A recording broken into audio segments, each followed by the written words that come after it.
What will the future bring? From time immemorial, this question has occupied men's minds, though not always to the same degree. Historically, it is chiefly in times of physical, political, economic, and spiritual distress that men's eyes turn with anxious hope to the future, and when anticipations, utopias, and apocalyptic visions multiply. One thinks, for instance, of the chiliastic expectations of the Augustan age at the beginning of the Christian era, or of the changes in the spirit of the West which accompanied the end of the first millennium.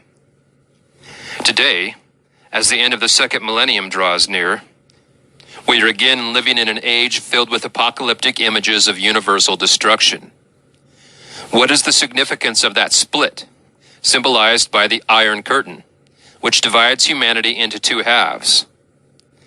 What will become of our civilization, and of man himself, if the hydrogen bombs begin to go off, or if the spiritual and moral darkness of state absolutism should spread over Europe?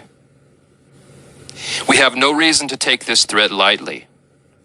Everywhere in the West there are subversive minorities who, sheltered by our humanitarianism and our sense of justice, hold the incendiary torches ready, with nothing to stop the spread of their ideas except the critical reason of a single, fairly intelligent, mentally stable stratum of the population. One should not, however, overestimate the thickness of this stratum. It varies from country to country in accordance with national temperament. Also, it is regionally dependent on public education and is subject to the influence of acutely disturbing factors of a political and economic nature. Taking plebiscites as a criterion, one could, on an optimistic estimate, put its upper limit at about 40% of the electorate. A rather more pessimistic view would not be unjustified either, since the gift of reason and critical reflection is not one of man's outstanding peculiarities, and even where it exists, it proves to be wavering and inconstant, the more so, as a rule, the bigger the political groups are. The mass crushes out the insight and reflection that are still possible with the individual, and this necessarily leads to doctrinaire and authoritarian tyranny if ever the constitutional state should succumb to a fit of weakness. Rational argument can be conducted with some prospect of success only so long as the emotionality of a given situation does not exceed a certain critical degree. If the effective temperature rises above this level, the possibility of reasons having any effect ceases, and its place is taken by slogans and chimerical wish fantasies. That is to say, a sort of collective possession results, which rapidly develops into a psychic epidemic. In this state, all those elements whose existence is merely tolerated as asocial under the rule of reason come to the top. Such individuals are by no means rare curiosities to be met with only in prisons and lunatic asylums. For every manifest case of insanity there are, in my estimation, at least 10 Latin cases who seldom get to the point of breaking out openly, but whose views and behavior, for all their appearance of normality, are influenced by unconsciously morbid and perverse factors. There are, of course, no medical statistics on the frequency of Latin psychoses, for understandable reasons. But even if their number should amount to less than 10 times that of the manifest psychoses and of manifest criminality, the relatively small percentage of the population figures they represent is more than compensated for by the peculiar dangerousness of these people. Their mental state is that of a collectively excited group ruled by affective judgments and wish fantasies. In a state of collective possession, they are the adapted ones, and consequently they feel quite at home in it. They know from their own experience the language of these conditions, and they know how to handle them. Their chimerical ideas, upborne by fanatical resentment, appeal to the collective irrationality and find fruitful soil there, for they express all those motives and resentments which lurk in more normal people under the cloak of reason and insight. They are, therefore, despite their small number in comparison with the population as a whole, dangerous as sources of infection, precisely because the so-called normal person possesses only a limited degree of self-knowledge. Most people confuse self-knowledge with knowledge of their conscious ego personalities. Anyone who has any ego consciousness at all takes it for granted that he knows himself. But the ego knows only its own contents, not the unconscious and its contents. People measure their self-knowledge by what the average person in their social environment knows of himself, but not by the real psychic facts which are for the most part hidden from them. In this respect, the psyche behaves like the body, with its physiological and anatomical structure, of which the average person knows very little too. Although he lives in it and with it, most of it is totally unknown to the layman, and special scientific knowledge is needed to acquaint consciousness with what is known of the body, not to speak of all that is not known, which also exists. What is commonly called self-knowledge is therefore a very limited knowledge, most of it dependent on social factors, of what goes on in the human psyche. Hence, one is always coming up against the prejudice that such and such a thing does not happen with us, or in our family, or among our friends and acquaintances, and on the other hand, one meets with equally illusory assumptions about the alleged presence of qualities which merely serve to cover up the true facts of the case. In this broad belt of unconsciousness, which is immune to conscious criticism and control, we stand defenseless, open to all kinds of influences and psychic infections. As with all dangers, we can guard against the risk of psychic infection only when we know what is attacking us and how, where and when the attack will come. Since self-knowledge is a matter of getting to know the individual facts, theories help very little in this respect. For the more a theory lays claim to universal validity, the less capable it is of doing justice to the individual facts. Any theory based on experience is necessarily statistical. That is to say, it formulates an ideal average which abolishes all exceptions at either end of the scale and replaces them by an abstract mean. This mean is quite valid, though it need not necessarily occur in reality. Despite this, it figures in the theory as unassailable fundamental fact. The exceptions at either extreme, though equally factual, do not appear in the final result at all, since they cancel each other out. If, for instance, I determine the weight of each stone in a bed of pebbles and get an average weight of 145 grams, this tells me very little about the real nature of the pebbles. Anyone who thought, on the basis of these findings, that he could pick up a pebble of 145 grams at the first try would be in for a serious disappointment. Indeed, it might well happen that however long he searched, he would not find a single pebble weighing exactly 145 grams. The statistical method shows the facts in the light of the ideal average, but does not give us a picture of their empirical reality. While reflecting an indisputable aspect of reality, it can falsify the actual truth in a most misleading way.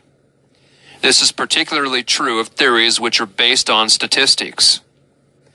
The distinctive thing about real facts, however, is their individuality.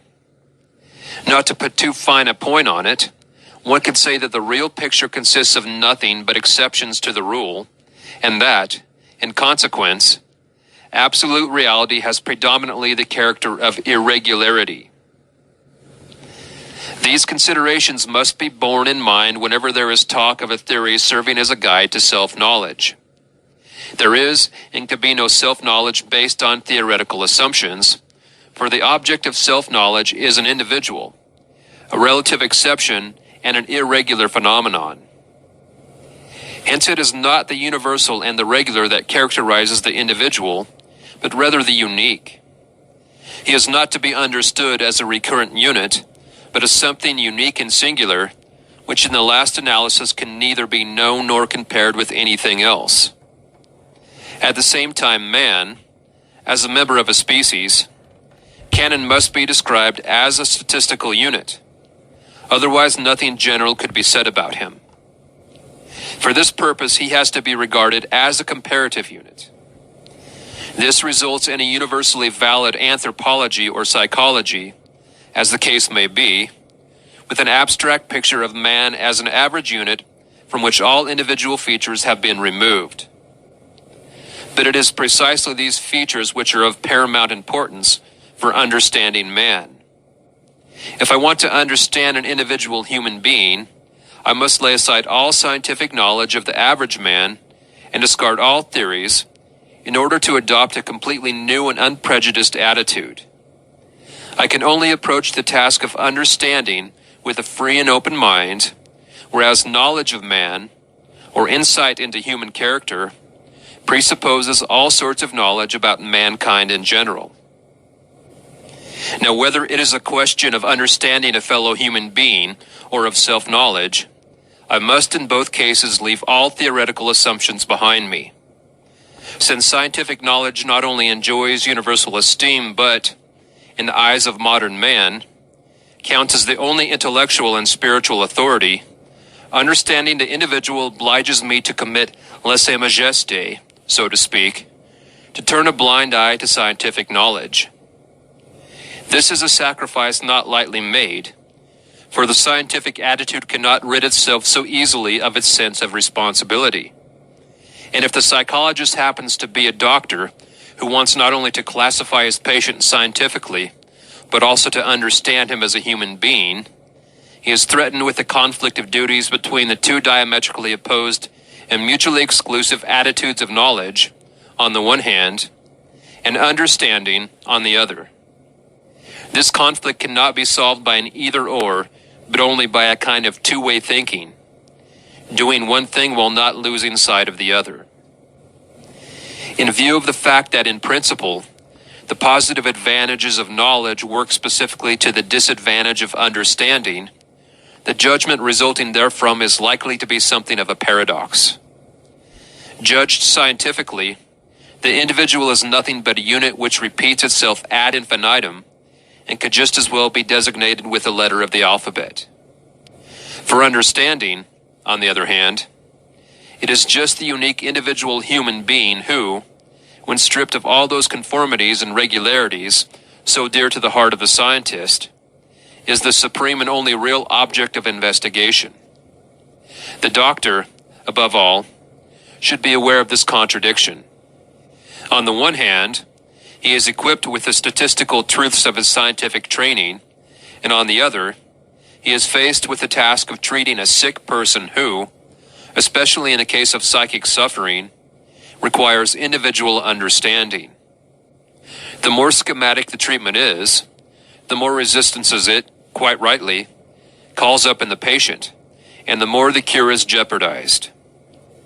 The psychotherapist sees himself compelled, willy-nilly, to regard the individuality of a patient as an essential fact in the picture and to arrange his methods of treatment accordingly.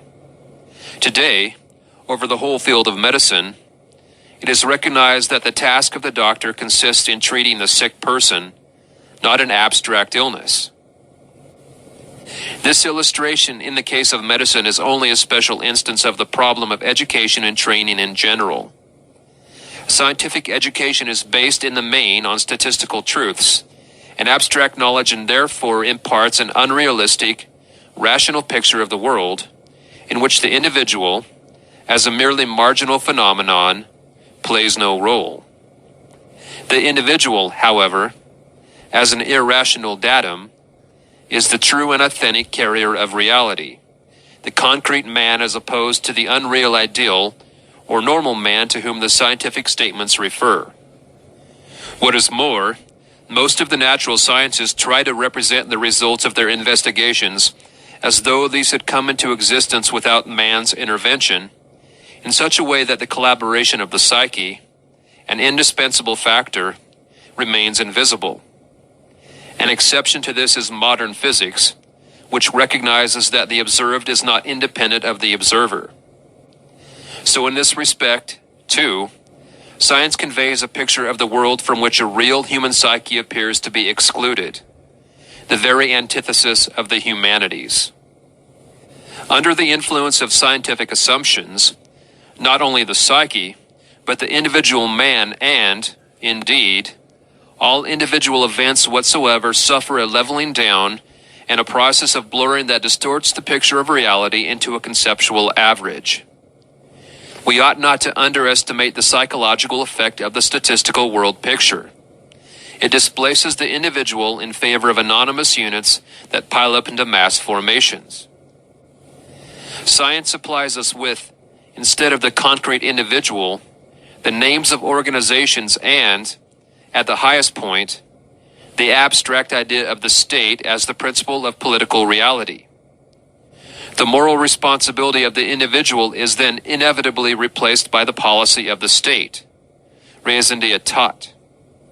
Instead of moral and mental differentiation of the individual, you have public welfare and the raising of the living standard. The goal and meaning of individual life, which is the only real life, no longer lie in individual development, but in the policy of the state, which is thrust upon the individual from outside and consists in the execution of an abstract idea which ultimately tends to attract all life to itself. The individual is increasingly deprived of the moral decision as to how he should live his own life, and instead is ruled, fed, clothed, and educated as a social unit, accommodated in the appropriate housing unit, and amused in accordance with the standards that give pleasure and satisfaction to the masses.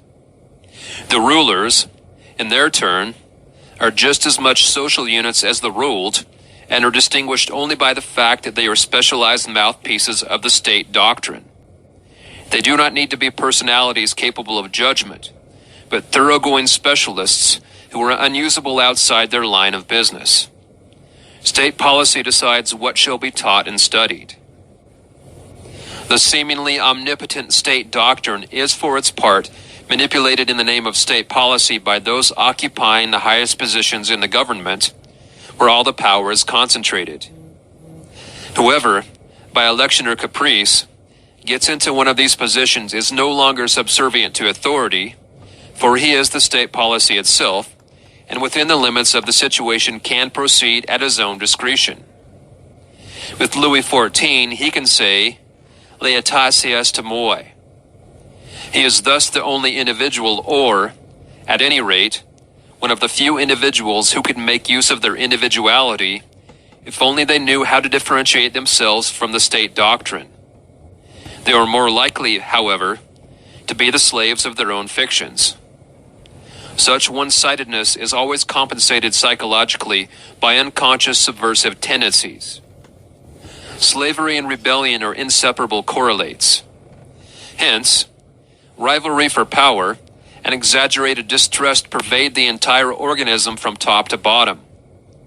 Furthermore, in order to compensate for its chaotic formlessness, a mass always produces a leader who almost infallibly becomes the victim of his own inflated ego consciousness, as numerous examples in history show. This development becomes logically unavoidable the moment the individual masses together with others and becomes obsolete. Apart from agglomerations of huge masses of people, in which the individual disappears anyway, one of the chief factors responsible for psychological mass-mindedness is scientific rationalism, which robs the individual of his foundations and his dignity. As a social unit, he has lost his individuality and become a mere abstract number in the Bureau of Statistics. He can only play the role of an interchangeable unit of infinitesimal importance. Looked at rationally and from outside, that is exactly what he is. And from this point of view, it seems positively absurd to go on talking about the value or meaning of the individual. Indeed, one can hardly imagine how one ever came to endow individual human life with so much dignity, when the truth to the contrary is as plain as the palm of your hand. Seen from this standpoint, the individual really is of diminishing importance, and anyone who wished to dispute this would soon find himself at a loss for arguments. The fact that the individual feels himself or the members of his family or the esteemed friends in his circle to be important merely underlines the slightly comic subjectivity of his feeling. For what are the few compared with 10,000 or 100,000, let alone a million? This recalls the argument of a thoughtful friend with whom I once got caught up in a huge crowd of people. Suddenly he exclaimed, "Here you have the most convincing reason for not believing in immortality. All those people want to be immortal." The bigger the crowd, the more negligible the individual becomes. But if the individual, overwhelmed by the sense of his own puniness and impotence, should feel that his life has lost its meaning, which, after all, is not identical with public welfare and higher standards of living, then he is already on the road to state slavery and, without knowing or wanting it, has become its proselyte. The man who looks only outside and quails before the big battalions has no resource with which to combat the evidence of his senses and reason. But that is just what is happening today. We are all fascinated and overawed by statistical truths in large numbers, and are daily apprised of the nullity and futility of the individual personality, since it is not represented and personified by any mass organization. Conversely, those personages who strut about on the world stage and whose voices are heard far and wide seem, to the uncritical public, to be borne along on some mass movement or on the tide of public opinion, and for this reason are either applauded or execrated. Since mass suggestion plays the predominant role here, it remains a moot point whether their message is their own, for which they are personally responsible, or whether they merely function as a megaphone for collective opinion. Under these circumstances, it is small wonder that individual judgment grows increasingly uncertain of itself, and that responsibility is collectivized as much as possible, i.e., is shuffled off by the individual and delegated to a corporate body. In this way, the individual becomes more and more a function of society, which in its turn usurps the function of the real-life carrier, whereas, in actual fact, society is nothing more than an abstract idea like the state. Both are hypostatized, that is, have become autonomous. The state in particular is turned into a quasi-animate personality from whom everything is expected. In reality, it is only a camouflage for those individuals who know how to manipulate it. Thus, the constitutional state drifts into the situation of a primitive form of society, namely, the communism of a primitive tribe where everybody is subject to the autocratic rule of a chief or an oligarchy. Part 2. Religion as the counterbalance to mass-mindedness. In order to free the fiction of the sovereign state, in other words, the whims of those who manipulate it, from every wholesome restriction, all socio-political movements tending in this direction invariably try to cut the ground from under the religions. For, in order to turn the individual into a function of the state, his dependence on anything beside the state must be taken from him. But religion means dependence on and submission to the irrational facts of experience. These do not refer directly to social and physical conditions. They concern far more the individual's psychic attitude. But it is possible to have an attitude to the external conditions of life only when there is a point of reference outside them. The religions give, or claim to give, such a standpoint, thereby enabling the individual to exercise his judgment and his power of decision. They build up a reserve, as it were, against the obvious and inevitable force of circumstances to which everyone is exposed, who lives only in the outer world and has no other ground under his feet except the pavement.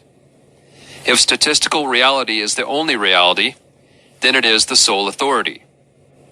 There is then only one condition, and since no contrary condition exists, judgment and decision are not only superfluous but impossible.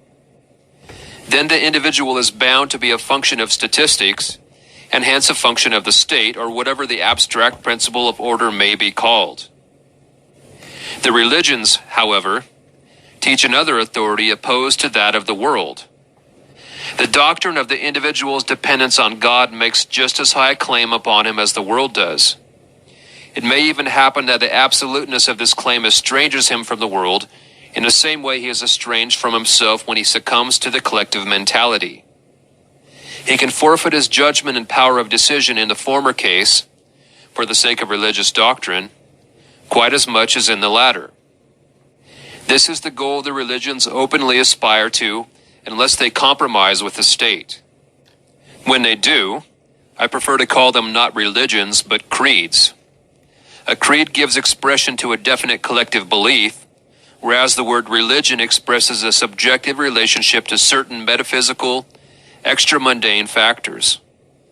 A creed is a confession of faith intended chiefly for the world at large, and is thus an intramundane affair, while the meaning and purpose of religion lie in the relationship of the individual to God, Christianity, Judaism, Islam, or to the path of salvation and liberation, Buddhism.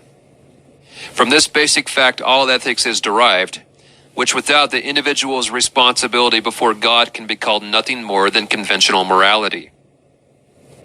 Since they are compromises with mundane reality, the creeds have accordingly seen themselves obliged to undertake a progressive codification of their views, doctrines, and customs, and in so doing have externalized themselves to such an extent that the authentic religious element in them, the living relationship to and direct confrontation with their extra-mundane point of reference, has been thrust into the background.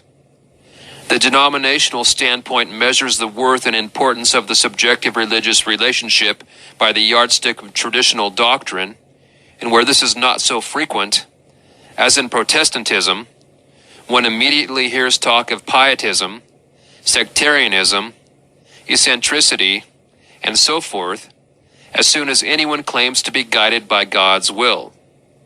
A creed coincides with the established church or, at any rate, forms a public institution whose members include not only true believers, but vast numbers of people who can only be described as indifferent in matters of religion, and who belong to it simply by force of habit. Here the difference between a creed and a religion becomes palpable. To be the adherent of a creed, therefore, is not always a religious matter, but more often a social one, and, as such, it does nothing to give the individual any foundation. For support, he has to depend exclusively on his relation to an authority which is not of this world.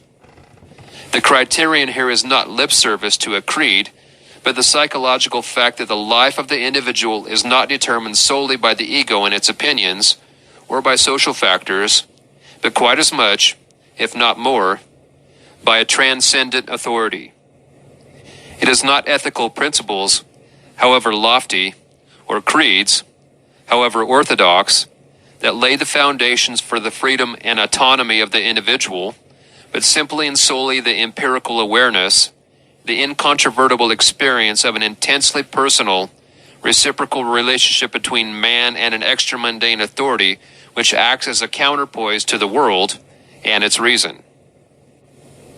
This formulation will not please either the mass man or the collective believer. For the former, the policy of the state is the supreme principle of thought and action. Indeed, this was the purpose for which he was enlightened, and accordingly the mass man grants the individual a right to exist only insofar as the individual is a function of the state. The believer, on the other hand, while admitting that the state has a moral and factual claim, confesses to the belief that not only man, but the state that rules him is subject to the overlordship of God, and that, in case of doubt, the supreme decision will be made by God and not by the state.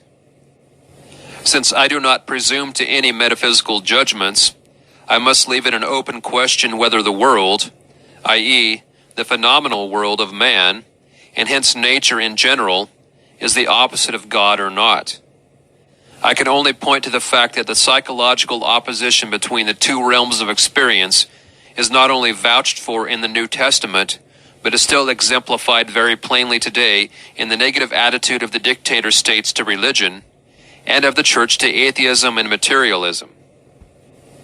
Just as man, as a social being, cannot in the long run exist without a tie to the community, so the individual will never find the real justification for his existence and his own spiritual and moral autonomy anywhere except in an extra-mundane principle capable of relativizing the overpowering influence of external factors.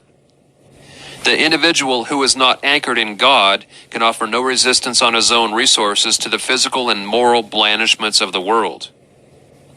For this he needs the evidence of inner, transcendent experience, which alone can protect him from the otherwise inevitable submersion in the mass. Merely intellectual or even moral insight into the stultification and moral irresponsibility of the mass man is a negative recognition only, and amounts to not much more than a wavering on the road to the atomization of the individual. It lacks the driving force of religious conviction, since it is merely rational. The dictator state has one great advantage over bourgeoisie reason. Along with the individual, it swallows up his religious forces. The state has taken the place of God. That is why, seen from this angle, the socialist dictatorships are religions, and state slavery is a form of worship. But the religious function cannot be dislocated and falsified in this way without giving rise to secret doubts, which are immediately repressed so as to avoid conflict with the prevailing trend towards mass-mindedness. The result, as always in such cases, is overcompensation in the form of fanaticism, which in its turn is used as a weapon for stamping out the least flicker of opposition. Free opinion is stifled, and moral decision ruthlessly suppressed, on the plea that the end justifies the means, even the vilest. The policy of the state is exalted to a creed, the leader or party boss becomes a demigod beyond good and evil, and his votaries are honored as heroes, martyrs, apostles, missionaries. There is only one truth, and beside it no other. It is sacrosanct and above criticism. Anyone who thinks differently is a heretic who, as we know from history, is threatened with all manner of unpleasant things. Only the party boss, who holds the political power in his hands, can interpret the state doctrine authentically, and he does so just as suits him. When, through mass rule, the individual becomes social unit number so-and-so, and the state is elevated to the supreme principle, it is only to be expected that the religious function too will be sucked into the maelstrom. Religion, as the careful observation and taking account of certain invisible and uncontrollable factors, is an instinctive attitude peculiar to man, and its manifestations can be followed all through human history. Its evident purpose is to maintain the psychic balance, for the natural man has an equally natural knowledge of the fact that his conscious functions may at any time be thwarted by uncontrollable happenings, coming from inside as well as from outside.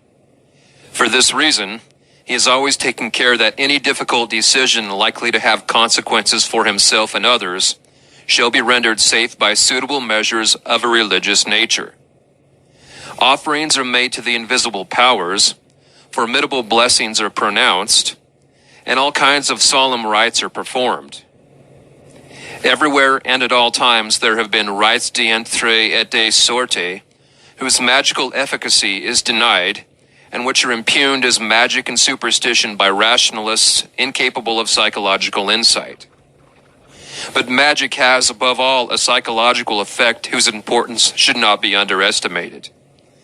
The performance of a magical action gives the person concerned a feeling of security, which is absolutely essential for carrying out a decision, because the decision is inevitably somewhat one-sided, and is therefore rightly felt to be a risk. Even a dictator thinks it necessary not only to accompany his acts of state with threats, but to stage them with all manners of solemnities. Brass bands, flags, banners, parades, and monster demonstrations are no different in principle from ecclesiastical processions, cannonades, and fireworks to scare off demons. Only, the suggestive parade of state power engenders a collective feeling of security, which, unlike religious demonstrations, gives the individual no protection against his inner demonism. Hence he will cling all the more to the power of the state, i.e., to the mass, thus delivering himself up to it psychically as well as morally, and putting the finishing touch to his social depotentiation. The state, like the church, demands enthusiasm, self-sacrifice, and love, and if religion requires or presupposes the fear of God, then the dictator state takes good care to provide the necessary terror. When the rationalist directs the main force of his attack against the magical effect of the right, as asserted by tradition, he has in reality completely missed the mark. The essential point, the psychological effect, is overlooked, although both parties make use of it for directly opposite purposes. A similar situation prevails with regard to their respective conceptions of the goal. The goals of religion, deliverance from evil, reconciliation with God, rewards in the hereafter, and so on, turn into worldly promises about freedom from care for one's daily bread, the just distribution of material goods, universal prosperity in the future, and shorter working hours. That the fulfillment of these promises is as far off as paradise only furnishes yet another analogy and underlines the fact that the masses have been converted from an extra-mundane goal to a purely worldly belief, which is extolled with exactly the same religious fervor and exclusiveness that the creeds display in the other direction. In order not to repeat myself unnecessarily, I shall not enumerate all the parallels between worldly and otherworldly beliefs, but shall content myself with emphasizing the fact that a natural function, which has existed from the beginning, like the religious function, cannot be disposed of with rationalistic and so-called enlightened criticism. You can, of course, represent the doctrinal contents of the creeds as impossible and subject them to ridicule, but such methods miss the point and do not hit the religious function which forms the basis of the creeds. Religion, in the sense of conscientious regard for the irrational factors of the psyche and individual fate, reappears, evilly distorted, in the deification of state and the dictator. Naturam expellas furcitemon esque recurre. You can throw out nature with a pitchfork, but you'll always turn up again.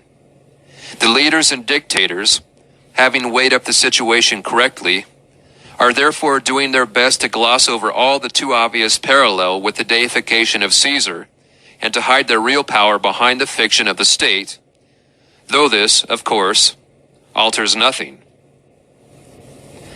As I have already pointed out, the dictator state, besides robbing the individual of his rights, has also cut the ground from under his feet psychically by depriving him of the metaphysical foundations of his existence. The ethical decision of the individual human being no longer counts. What alone matters is the blind movement of the masses, and the lie has thus become the operative principle of political action. The state has drawn the logical conclusions from this, as the existence of many millions of state slaves completely deprived of all rights mutely testifies. Both the dictator state and denominational religion lay quite particular emphasis on the idea of community. This is the basic ideal of communism, and it is thrust down the throats of the people so much that it has the exact opposite of the desired effect. It inspires divisive mistrust. The church, which is no less emphasized, appears on the other side as a communal ideal, and where the church is notoriously weak, as in Protestantism, the hope of or a belief in a communal experience makes up for the painful lack of cohesion. As can easily be seen, community is an indispensable aid in the organization of masses, and is therefore a two-edged weapon. Just as the addition of however many zeros will never make a unit, so the value of a community depends on the spiritual and moral stature of the individuals composing it. For this reason, one cannot expect from the community any effect that would outweigh the suggestive influence of the environment. That is, a real and fundamental change in individuals, whether for good or for bad. Such changes can only come from the personal encounter between man and man, but not from communistic or Christian baptisms in masse, which do not touch the inner man. How superficial the effect of communal propaganda actually is can be seen from recent events in Eastern Europe. The communal ideal reckons without its host, overlooking the individual human being, who in the end will assert his claims. Part 3. The position of the West on the question of religion. Confronting this development in the 20th century of our Christian era, the Western world stands with its heritage of Roman law, the treasures of Judeo-Christian ethics grounded on metaphysics, and its ideal of the inalienable rights of man. Anxiously it asks itself the question, how can this development be brought to a standstill or put into reverse? It is useless to pillory the socialist dictatorship as utopian and to condemn its economic principles as unreasonable because, in the first place, the criticizing West only has itself to talk to, its arguments being heard only on this side of the Iron Curtain, and, in the second place, any economic principles you like can be put into practice so long as you are prepared to accept the sacrifices they entail. You can carry through any social and economic reforms you please if, like Stalin, you let 3 million peasants starve to death and have a few million unpaid laborers at your disposal. A state of this kind has no social or economic crises to fear. So long as its power is intact, that is to say, so long as there is a well-disciplined and well-fed police army in the offing, it can maintain its existence for an indefinitely long period and can go on increasing its power to an indefinite extent. In accordance with its excess birth rate, it can raise the number of its unpaid workers almost at will in order to compete with its rivals, regardless of the world market, which is to a large measure dependent on wages. A real danger can come to it only from outside, through the threat of military attack. But this risk grows less every year, firstly because the war potential of the dictator states is steadily increasing, and secondly because the West cannot afford to arouse Latin, Russian, or Chinese nationalism and chauvinism by an attack which would divert their well-meant undertakings into a hopelessly wrong channel. So far as one can see, only one possibility remains, and that is a breakdown of power from within, which must, however, be left to follow its own inner development. Any support from outside at present would have a little effect, in view of the existing security measures and the danger of nationalistic reactions.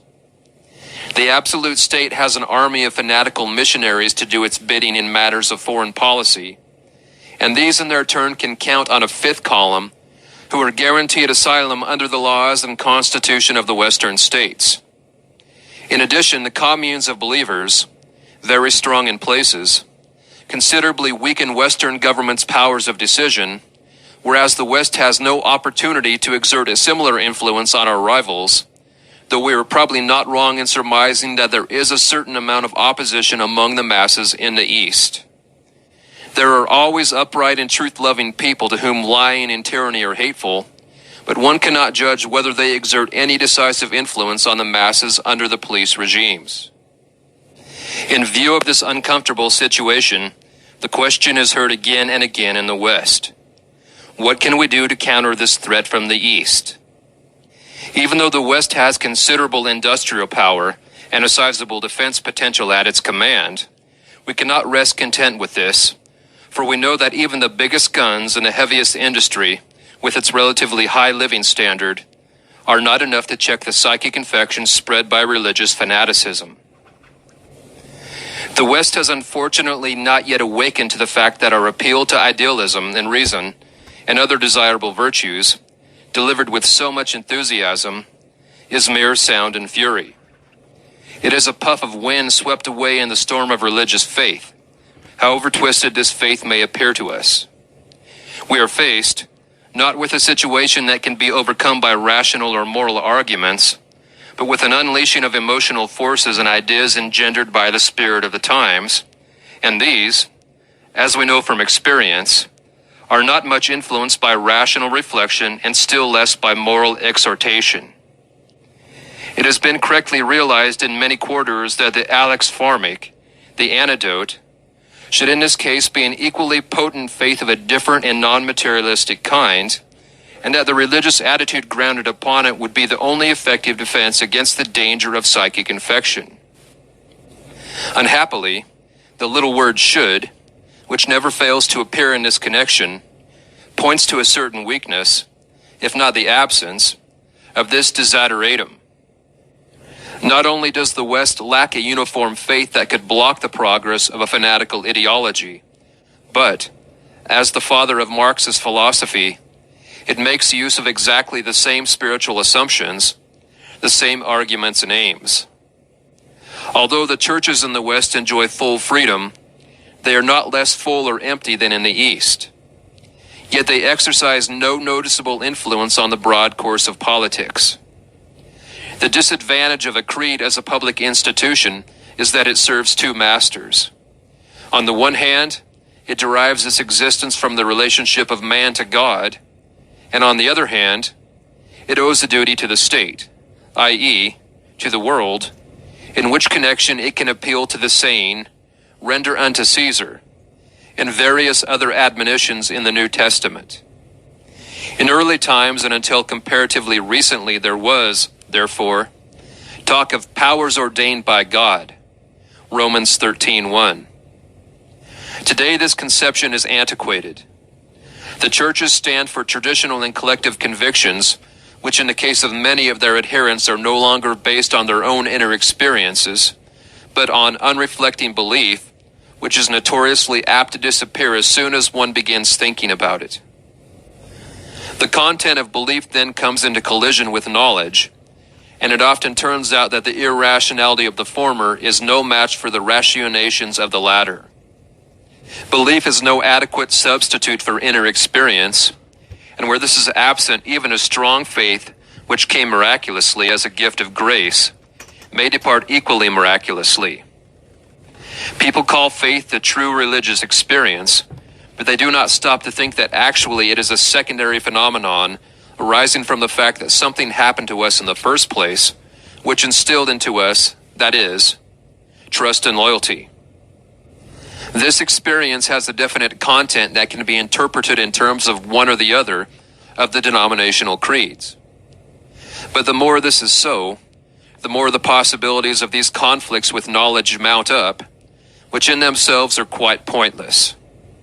That is to say, the standpoint of the creeds is archaic.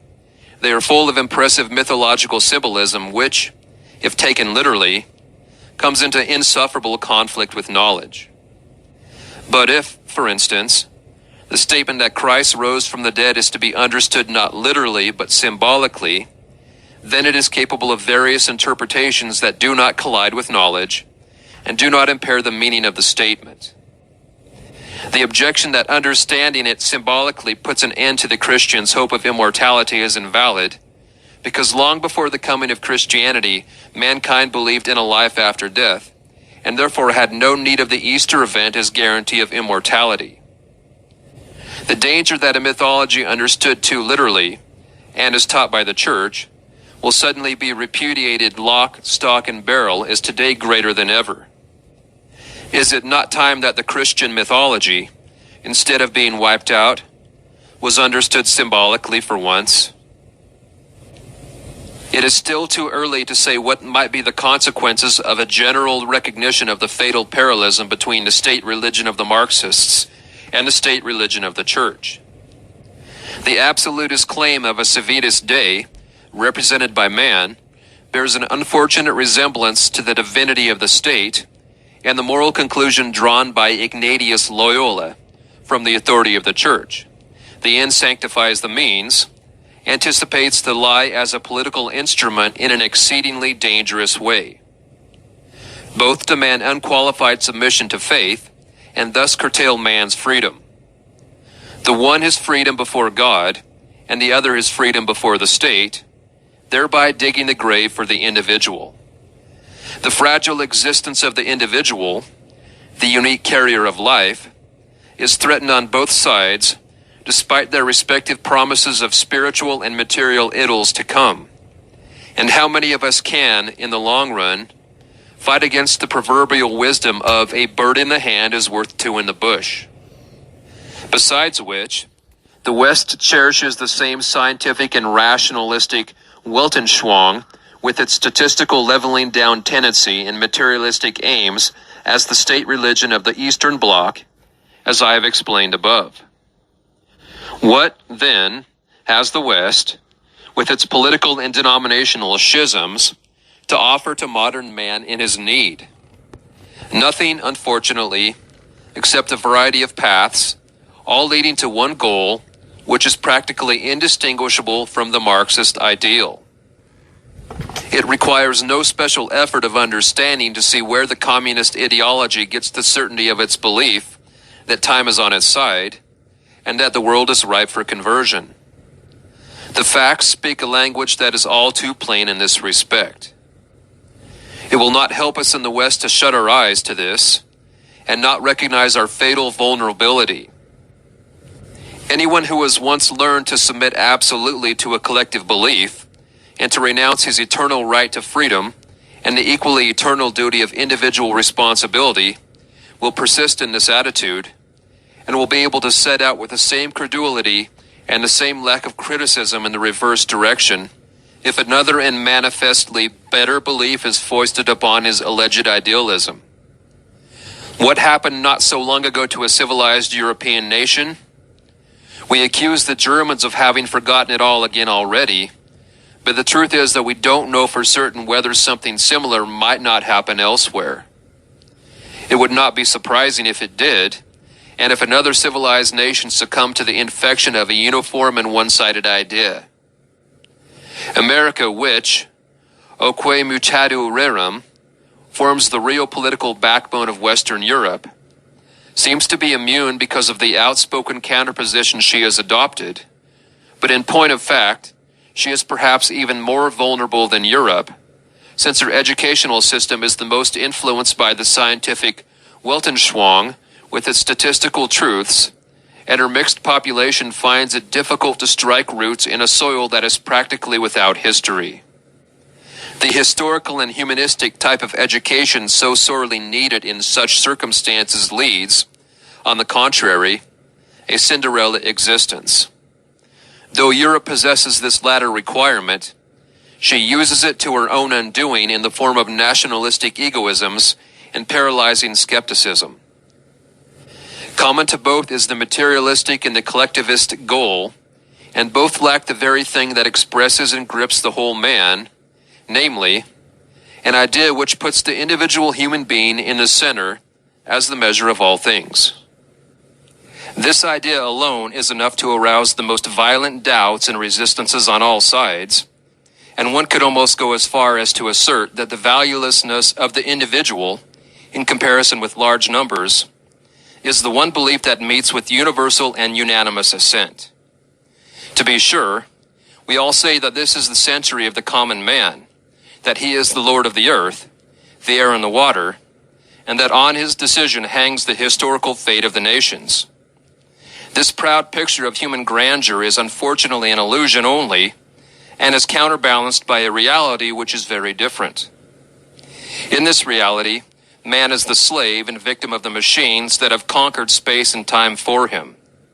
He is intimidated and endangered by the might of the war technique, which is supposed to safeguard his physical existence.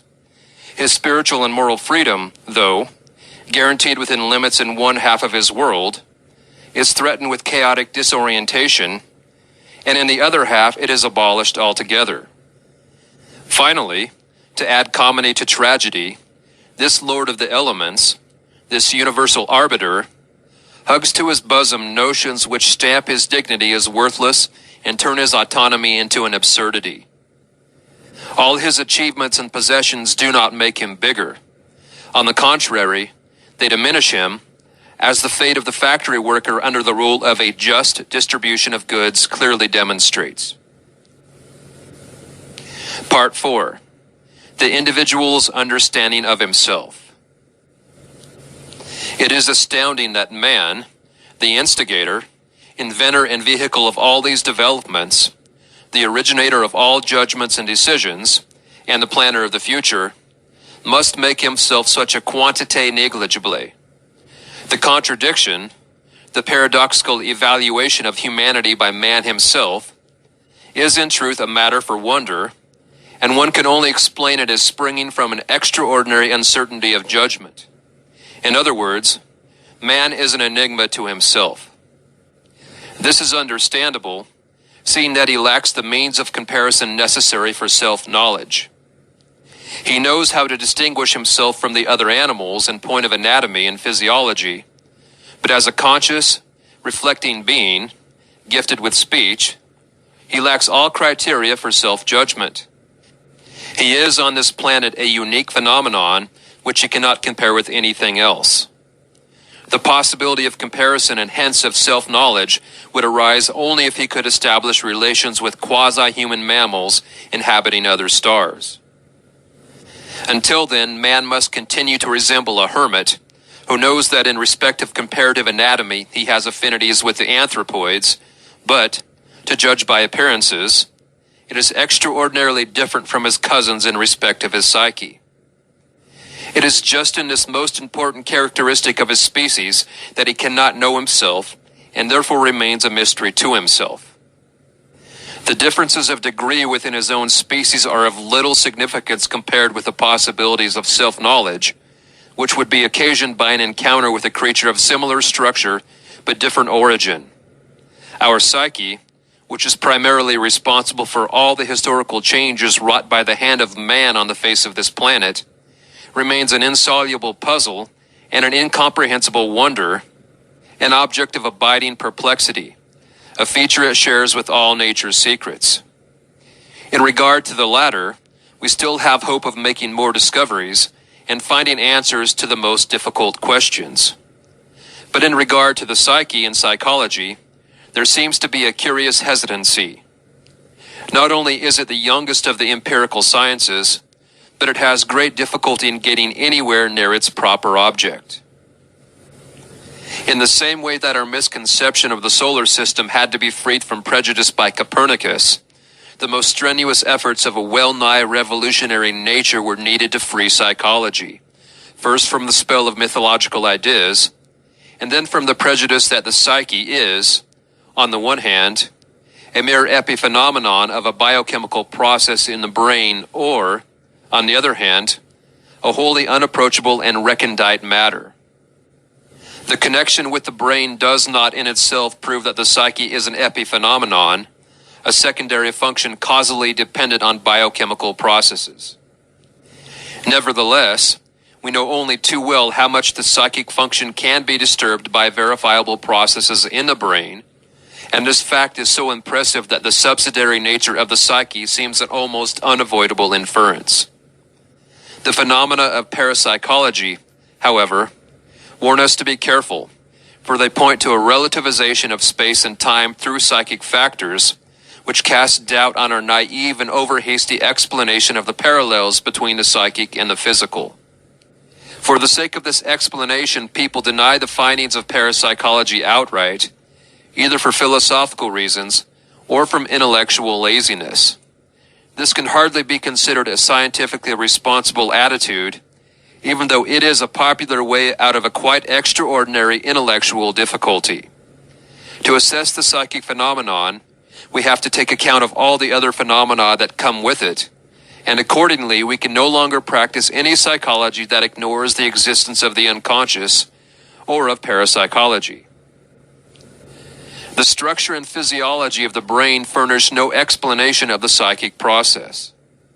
The psyche has a peculiar nature which cannot be reduced to anything else.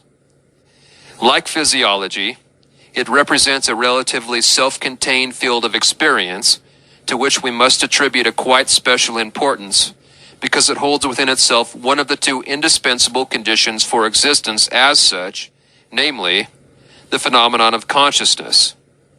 Without consciousness there would, practically speaking, be no world, for the world exists as such only insofar as it is consciously reflected and consciously expressed by a psyche. Consciousness is a precondition of being. Thus the psyche is endowed with the dignity of a cosmic principle, which philosophically and in fact gives it a position co-equal with the principle of physical being. The carrier of this consciousness is the individual, who does not produce the psyche on his own volition, but is, on the contrary, preformed by it and nourished by the gradual awakening of consciousness during childhood.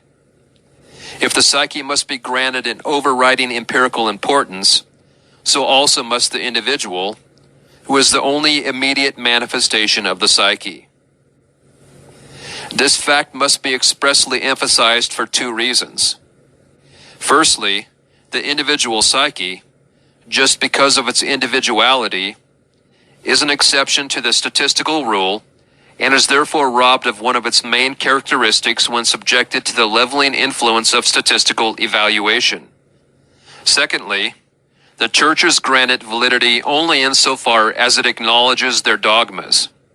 In other words, when it surrenders to a collective category. In both cases, the will to individuality is regarded as egotistic obstinacy. Science devalues it as subjectivism, and the churches condemn it morally as heresy and spiritual pride. As to the latter charge, it should not be forgotten that, unlike other religions, Christianity holds at its core a symbol which has for its content the individual way of life of a man, the Son of Man, and that it even regards this individuation process as the incarnation and revelation of God Himself. Hence, the development of the self acquires a significance whose full implications have hardly begun to be appreciated, because too much attention to externals block the way to immediate inner experience. Were not the autonomy of the individual the secret longing of many people, this hard-pressed phenomenon would scarcely be able to survive the collective suppression, either morally or spiritually.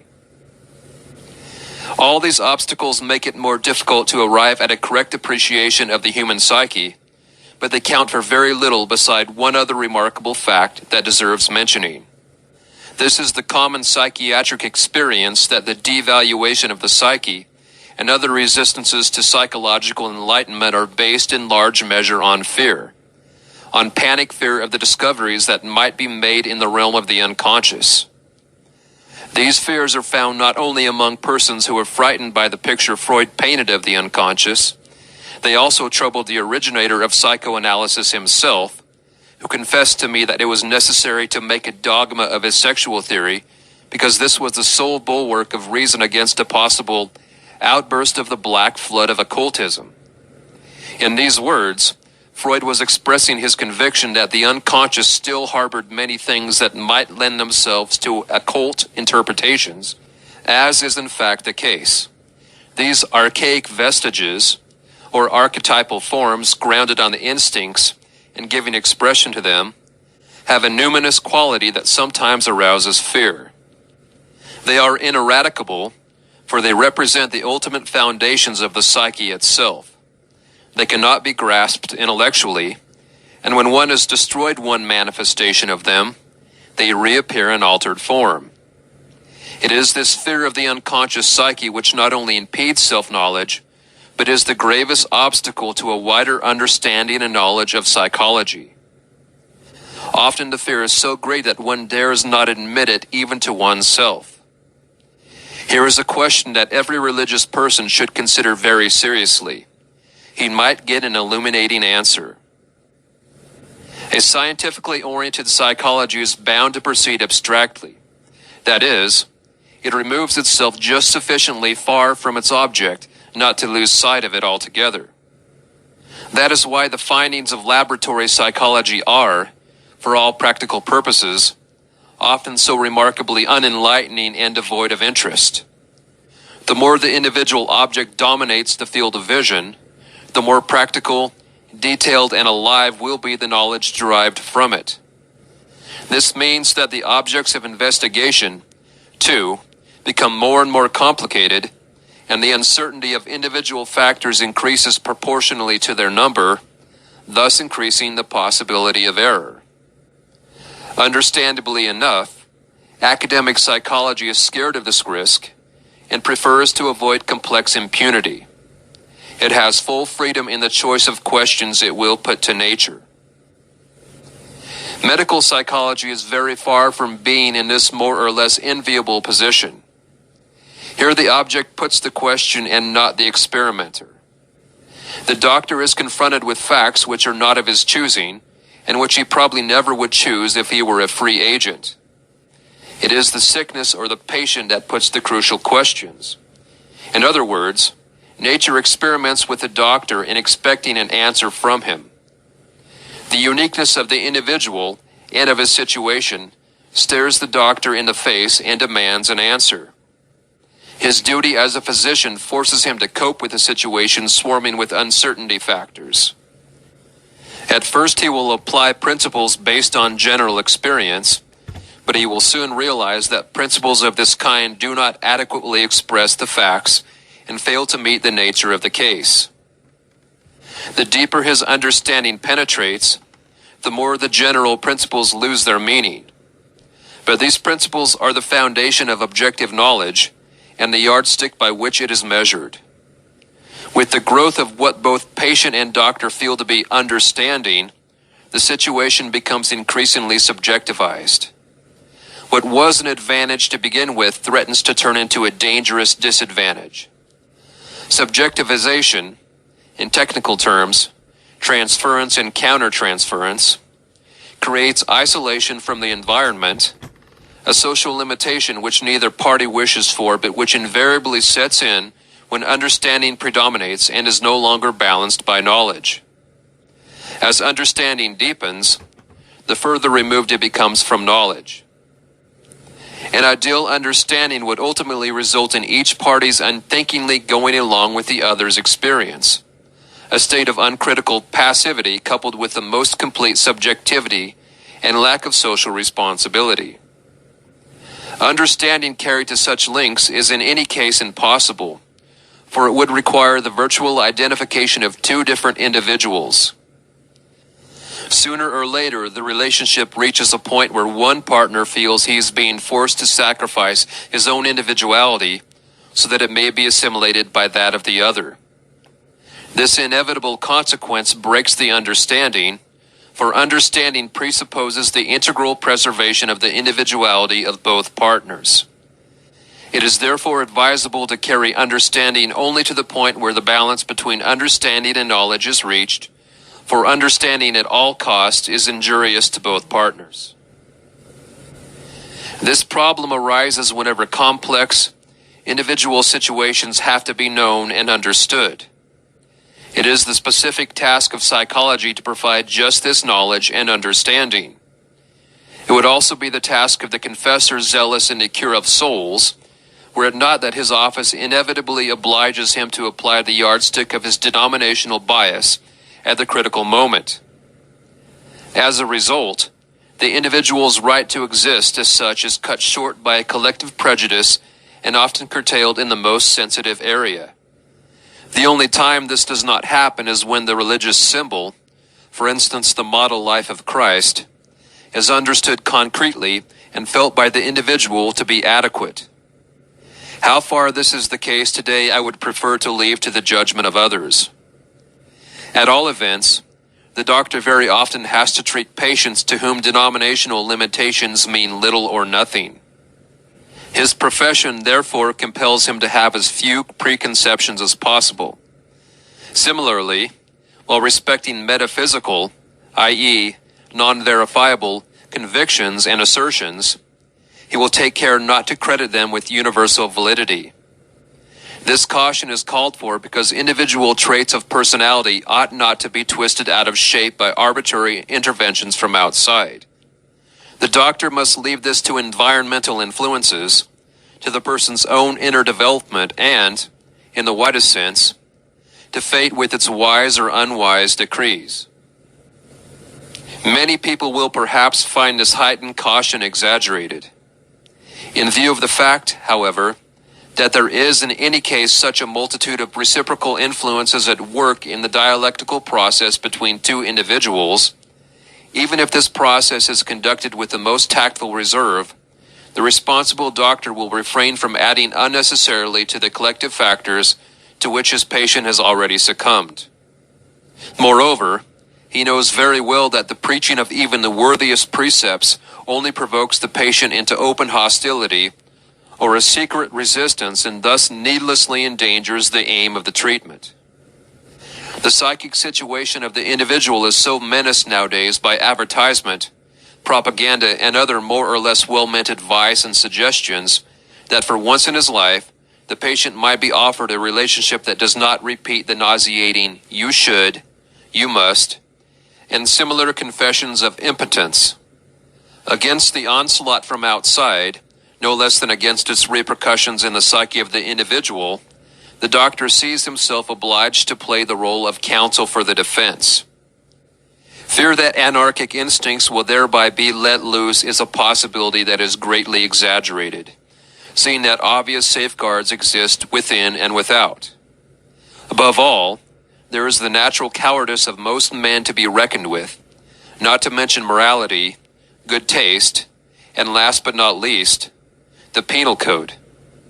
This fear is nothing compared with the enormous effort it usually costs people to help the first stirrings of individuality into consciousness, let alone put them into effect.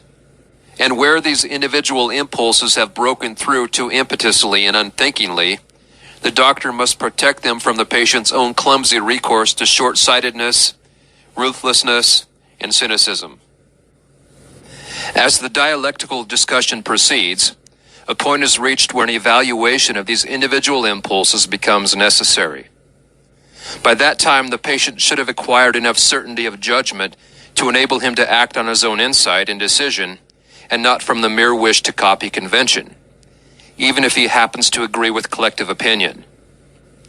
Unless he stands firmly on his own feet, the so-called objective values profit him nothing, since they then only serve as a substitute for character and so help him to suppress his individuality.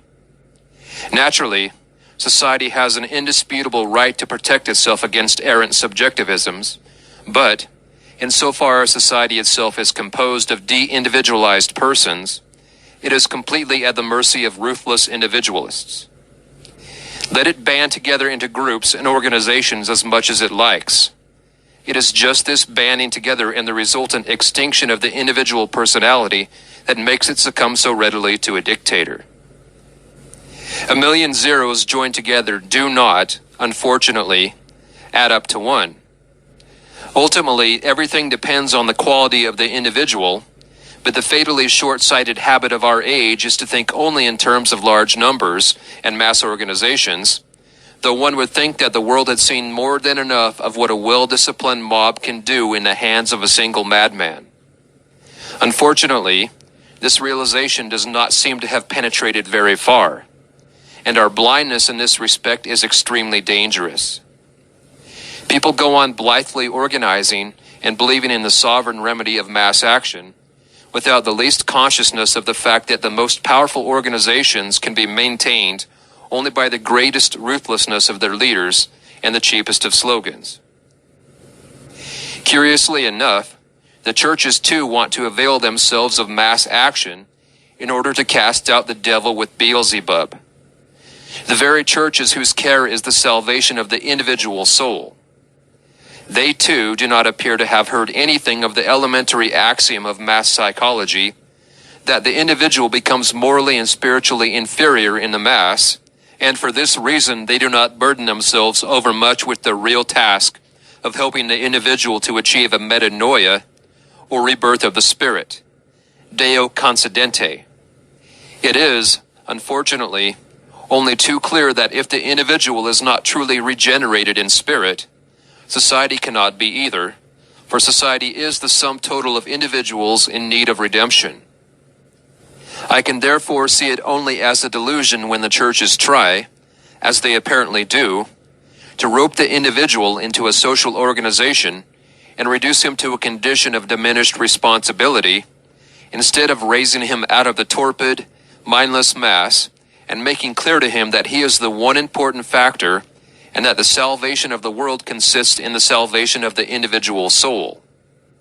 It is true that mass meetings parade such ideas before him and seek to impress them on him by dint of mass suggestion, with the unedifying result that when the intoxication is worn off, the masked man promptly succumbs to another even more obvious and still louder slogan. His individual relation to God would be an effective shield against these pernicious influences. Did Christ ever call his disciples to him at a mass meeting? Did the feeding of the 5,000 bring him any followers who did not afterwards cry, "Crucify him," with the rest, when even the rock named Peter showed signs of wavering? And are not Jesus and Paul prototypes of those who, trusting their inner experience, have gone their own individual ways, disregarding public opinion? This argument should certainly not cause us to overlook the reality of the situation confronting the church.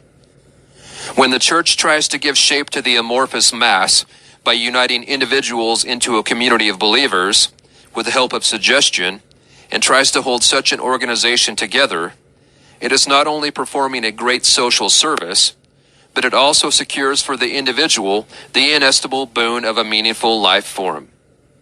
These, however, are gifts which as a rule confirm certain tendencies and do not change them. As experience unfortunately shows, the inner man remains unchanged however much community he has. His environment cannot give him as a gift that which he can win for himself only with effort and suffering. On the contrary, a favorable environment merely strengthens the dangerous tendency to expect everything to originate from outside, even that metamorphosis which external reality cannot provide, namely, a deep-seated change of the inner man, which is all the more urgent in view of the mass phenomena of today and the still greater problems of the increase of population looming up in the future. It is time we ask ourselves exactly what we are lumping together in mass organizations and what constitutes the nature of the individual human being, i.e., of the real man and not the statistical man. This is hardly possible except through a new process of self-nourishment. All mass movements, as one might expect, slip with the greatest ease down an inclined plane represented by large numbers. Where the many are, there is security. What the many believe must of course be true. What the many want must be worth striving for, and necessary, and therefore good. In the clamor of the many there lies the power to snatch wish fulfillments by force. Sweetest of all, however, is that gentle and painless slipping back into the kingdom of childhood, into the paradise of parental care, into happy-go-luckiness and irresponsibility. All the thinking and looking after are done from the top. To all questions there is an answer, and for all needs the necessary provision is made. The infantile dream state of the masked man is so unrealistic that he never thinks to ask who is paying for this paradise. The balancing of accounts is left to a higher political or social authority, which welcomes the task, for its power is thereby increased. And the more power it has, the weaker and more helpless the individual becomes. Wherever social conditions of this type develop on a large scale, the road to tyranny lies open and the freedom of the individual turns into spiritual and physical slavery. Since every tyranny is ipso facto immoral and ruthless, it has much more freedom in the choice of its methods than an institution which still takes account of the individual. Should such an institution come into conflict with the organized state, it is soon made aware of the very real disadvantage of its morality, and therefore feels compelled to avail itself of the same methods as its opponent. In this way, the evil spreads almost of necessity, even when direct infection might be avoided. The danger of infection is greater where decisive importance is attached to large numbers and statistical values, as is everywhere the case in our Western world. The suffocating power of the masses is paraded before our eyes in one form or another every day in the newspapers, and the insignificance of the individual is rubbed into him so thoroughly that he loses all hope of making himself heard. The outworn ideals of liberté, égalité, fraternité help him not at all, as he can direct this appeal only to his executioners, the spokesmen of the masses. Resistance to the organized mass can be effected only by the man who is as well organized in his individuality as the mass itself. I fully realize that this proposition must sound well nigh unintelligible to the man of today. The helpful medieval view that man is a microcosm, a reflection of the great cosmos in miniature, has long since dropped away from him, although the very existence of his world-embracing and world-conditioning psyche might have taught him better. Not only is the image of the macrocosm imprinted upon him as a psychic being, but he also creates this image for himself on an ever-widening scale. He bears this cosmic correspondence within him by virtue of his reflecting consciousness, on the one hand, and, on the other, thanks to the hereditary, archetypal nature of his instincts, which bind him to his environment. But his instincts not only attach him to the macrocosm, they also, in a sense, tear him apart because his desires pull him in different directions. In this way, he falls into continual conflict with himself and only very rarely succeeds in giving his life an undivided goal, for which, as a rule, he must pay very dearly by repressing other sides of his nature. One often has to ask oneself in such cases whether this kind of one-sidedness is worth forcing at all, seeing that the natural state of the human psyche consists in a certain jostling together of its components and in the contradictoriness of their behavior. That is, in a certain degree of dissociation. Buddhism calls it attachment to the 10,000 things. Such a condition cries out for order and synthesis. Just as the chaotic movements of the crowd, all ending in mutual frustration, are impelled in a different direction by a dictatorial will, so the individual in his dissociated state needs a directing and ordering principle. Ego consciousness would like to let its own play this role, but overlooks the existence of powerful unconscious factors which thwart its intentions. If it wants to reach the goal of synthesis, it must first get to know the nature of these factors. It must experience them, or else it must possess a numinous symbol that expresses them and conduces to synthesis. A religious symbol that comprehends and visibly represents what is seeking expression in modern man could probably do this. But our conception of the Christian symbol to date has certainly not been able to do so. On the contrary, that frightful world split runs right through the domains of the Christian white man, and our Christian outlook on life has proved powerless to prevent the recrudescence of an archaic social order like communism. This is not to say that Christianity is finished. I am, on the contrary, convinced that it is not Christianity, but our conception and interpretation of it that has become antiquated in the face of the present world situation. The Christian symbol is a living thing that carries in itself the seeds of further development. It can go on developing. It depends only on us, whether we can make up our minds to meditate again, and more thoroughly, on the Christian premises. This requires a very different attitude towards the individual, towards the microcosm of the self, from the one we have had hitherto. That is why nobody knows what ways of approach are open to man, what inner experiences he can still pass through, and what psychic facts underlie the religious myth. Over this hangs so universal a darkness that no one can see why he should be interested or to what end he could commit himself. Before this problem, we stand helpless. This is not surprising, since practically all the trump cards are in the hands of our opponents. They can appeal to the big battalions and their crushing power. Politics, science, and technology stand ranged on their side. The imposing arguments of science represent the highest degree of intellectual certainty yet achieved by the mind of man. So at least it seems to the man of today, who has received hundredfold enlightenment concerning the backwardness and darkness of past ages and their superstitions. That his teachers themselves have gone seriously astray by making false comparisons between incommensurable factors never enters his head. All the more so as the intellectual elite, to whom he puts his questions, are almost unanimously agreed that what science regards as impossible today was impossible at all other times as well. Above all, the facts of faith, which might give him the chance of an extra-mundane standpoint, are treated in the same context as the facts of science.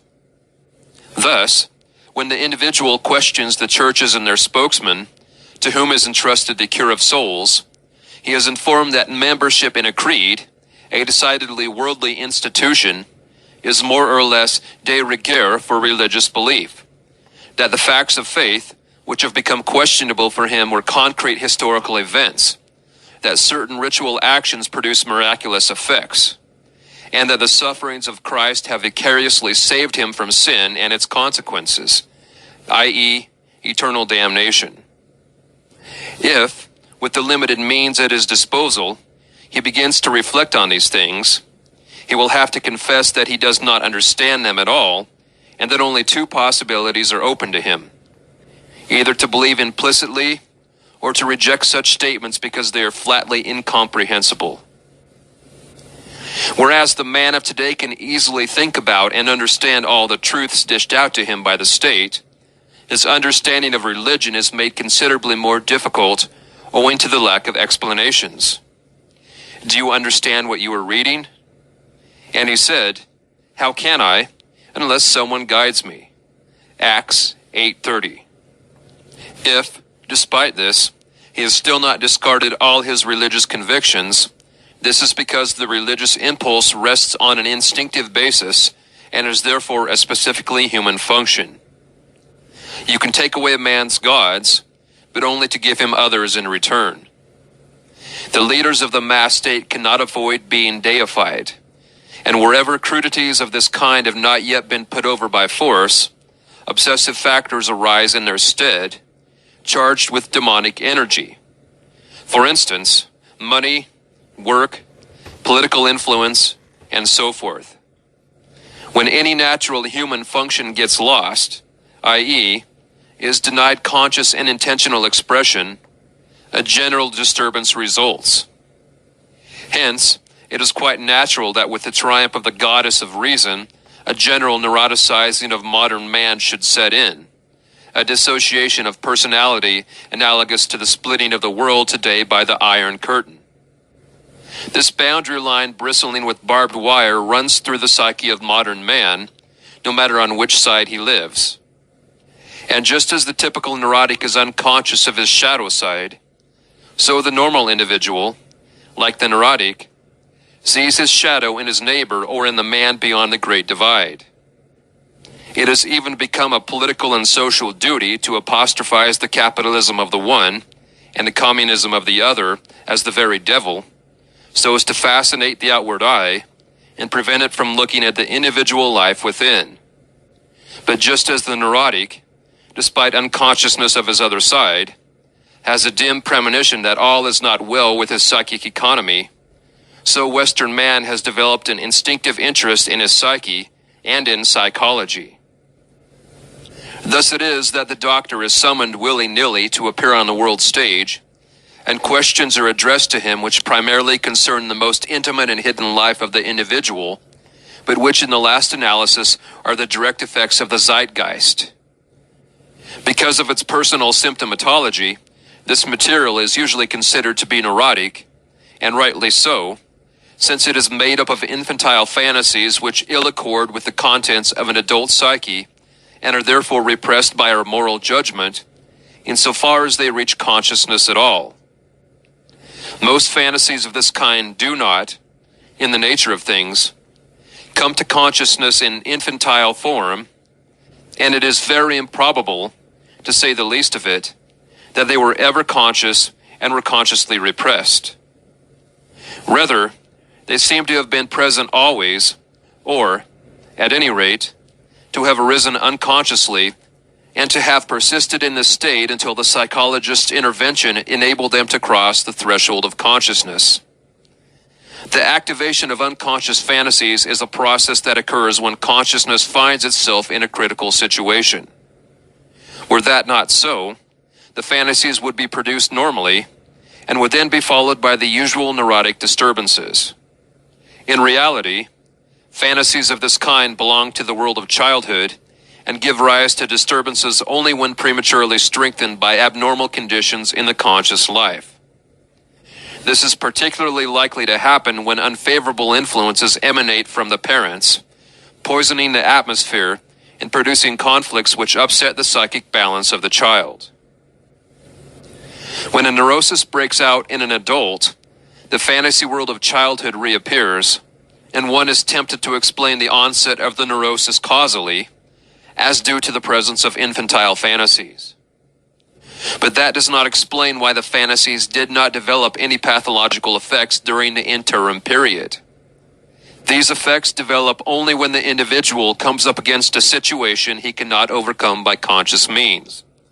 The resultant standstill in the development of personality opens a sluice for infantile fantasies, which, of course, are latent in everybody, but do not display any activity so long as the conscious personality can continue on its way unimpeded. When the fantasies reach a certain level of intensity, they begin to break through into consciousness and create a conflict situation that becomes perceptible to the patient himself, splitting him into two personalities with different characters.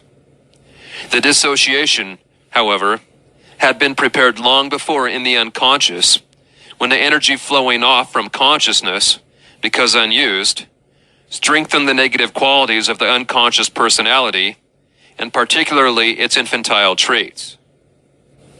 Since the normal fantasies of a child are nothing other, at bottom, than the imagination born of the instinctive impulses, and may thus be regarded as preliminary exercises in the use of future conscious activities, it follows that the fantasies of the neurotic, even though pathologically altered and perhaps perverted by the regression of energy, contain a core of normal instinct, the hallmark of which is adaptedness.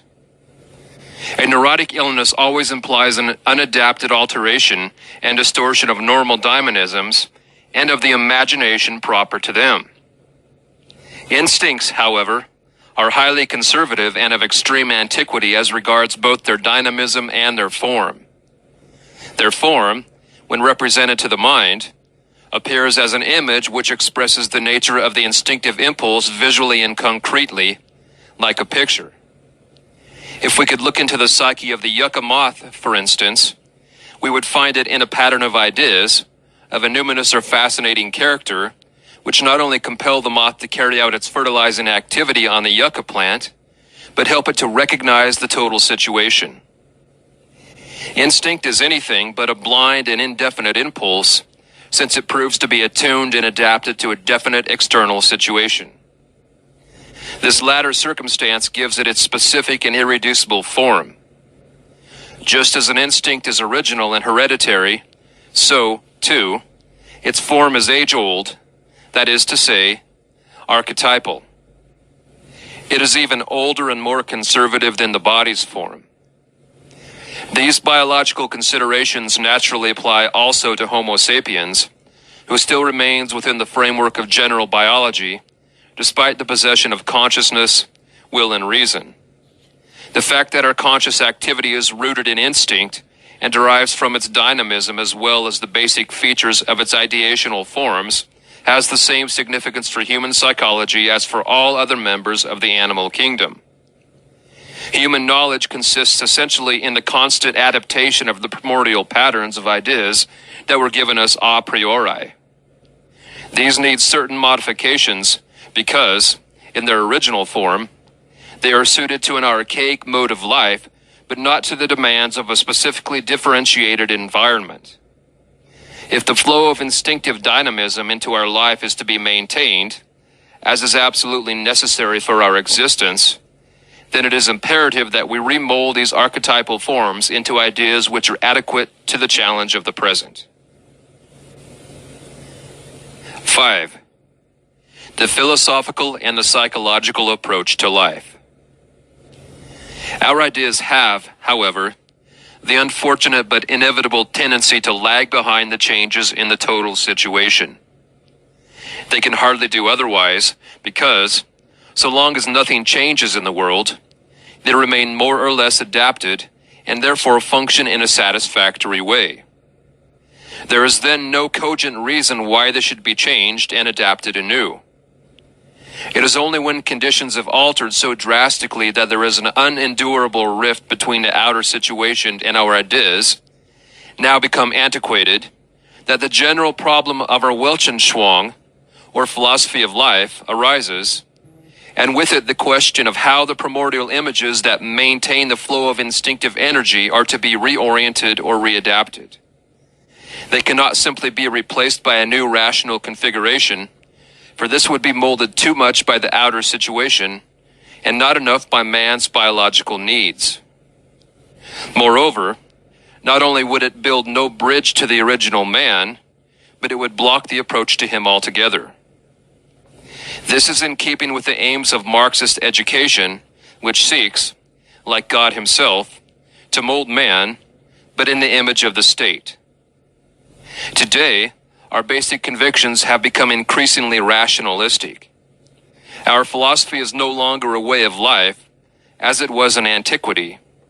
It has turned into an exclusively intellectual and academic affair.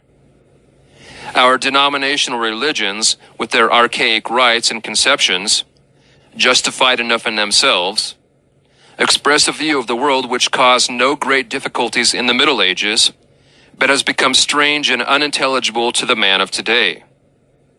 Despite this conflict with the modern scientific outlook, a deep instinct bids him hang on to the ideas which, if taken literally, leave out of account all the mental developments of the last 500 years. The obvious purpose of this is to prevent him from falling into the abyss of nihilistic despair. But even when, as rationalists, we feel impelled to criticize contemporary religion as literalistic, narrow-minded, and obsolescent, we should never forget that the creeds proclaim a doctrine whose symbols, although their interpretation may be disputed, nevertheless possess a life of their own on account of their archetypal character.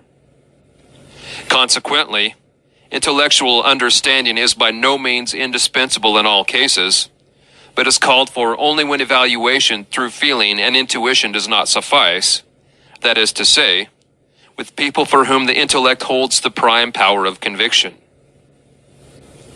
Nothing is more characteristic and symptomatic in this respect than the gulf that has opened out between faith and knowledge. The contrast has become so enormous that one is obliged to speak of the incommensurability of these two categories and their way of looking at the world. And yet they are concerned with the same empirical world in which we live, for even theology tells us that faith is supported by facts that became historically perceptible in this known world of ours, namely, that Christ was born as a real human being, worked many miracles and suffered his fate, died under Pontius Pilate, and rose up in the flesh after his death. Theology rejects any tendency to take the statements of its earliest records as written myths and, accordingly, to understand them symbolically. Indeed, it is the theologians themselves who have recently made the attempt, no doubt as a concession to knowledge, to demythologize the object of their faith while drawing the line quite arbitrarily at the crucial points. But to the critical intellect, it is only too obvious that myth is an integral component of all religions and therefore cannot be excluded from the assertions of faith without injuring them. The rupture between faith and knowledge is a symptom of the split consciousness which is so characteristic of the mental disorder of our day. It is as if two different persons were making statements about the same thing, each from his own point of view, or as if one person in two different frames of mind were sketching a picture of his experience.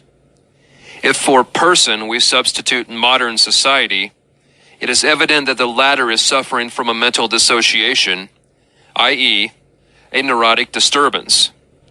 In view of this, it does not help matters at all if one party pulls obstinately to the right and the other to the left. This is what happens in every neurotic psyche, to its own deep distress, and it is just this distress that brings the patient to the doctor. As I stated above in all brevity, while not neglecting to mention certain practical details whose omission might have perplexed the reader, the doctor has to establish a relationship with both halves of his patient's personality, because only from them both, and not merely from one half with the suppression of the other, can he put together a whole and complete man? The latter alternative is what the patient has been doing all along, for the modern Weltanschauung gives him no other guidance. His individual situation is the same in principle as the collective situation. He is a social microcosm, reflecting on the smallest scale of the quantities of the society at large, or, conversely, as the smallest social unit, cumulatively producing the collective dissociation. The latter possibility is the more likely one, as the only direct and concrete carrier of life is the individual personality, while society and the state are conventional ideas and can claim reality only insofar as they are represented by a certain number of individuals. Far too little attention has been paid to the fact that our age, for all its irreligiousness, is hereditarily burdened with the specific achievement of the Christian epoch, the supremacy of the Word, of the Logos, which stands for the central figure of our Christian faith. The Word has literally become our God, and so it has remained, even if we know of Christianity only from hearsay. Words like society and state are so concretized that they are almost personified.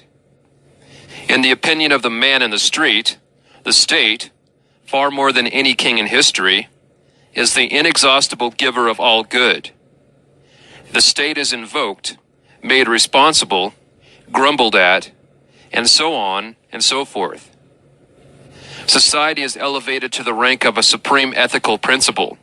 Indeed, it is credited with positively creative capacities. No one seems to notice that the veneration of the Word, which was necessary for a certain phase of historical development, has a perilous shadow side. That is to say, the moment the Word, as a result of centuries of education, attains universal validity, it severs its original link with the divine person. There is then a personified church, a personified state. Belief in the Word becomes credulity, and the Word itself an infernal slogan capable of any deception.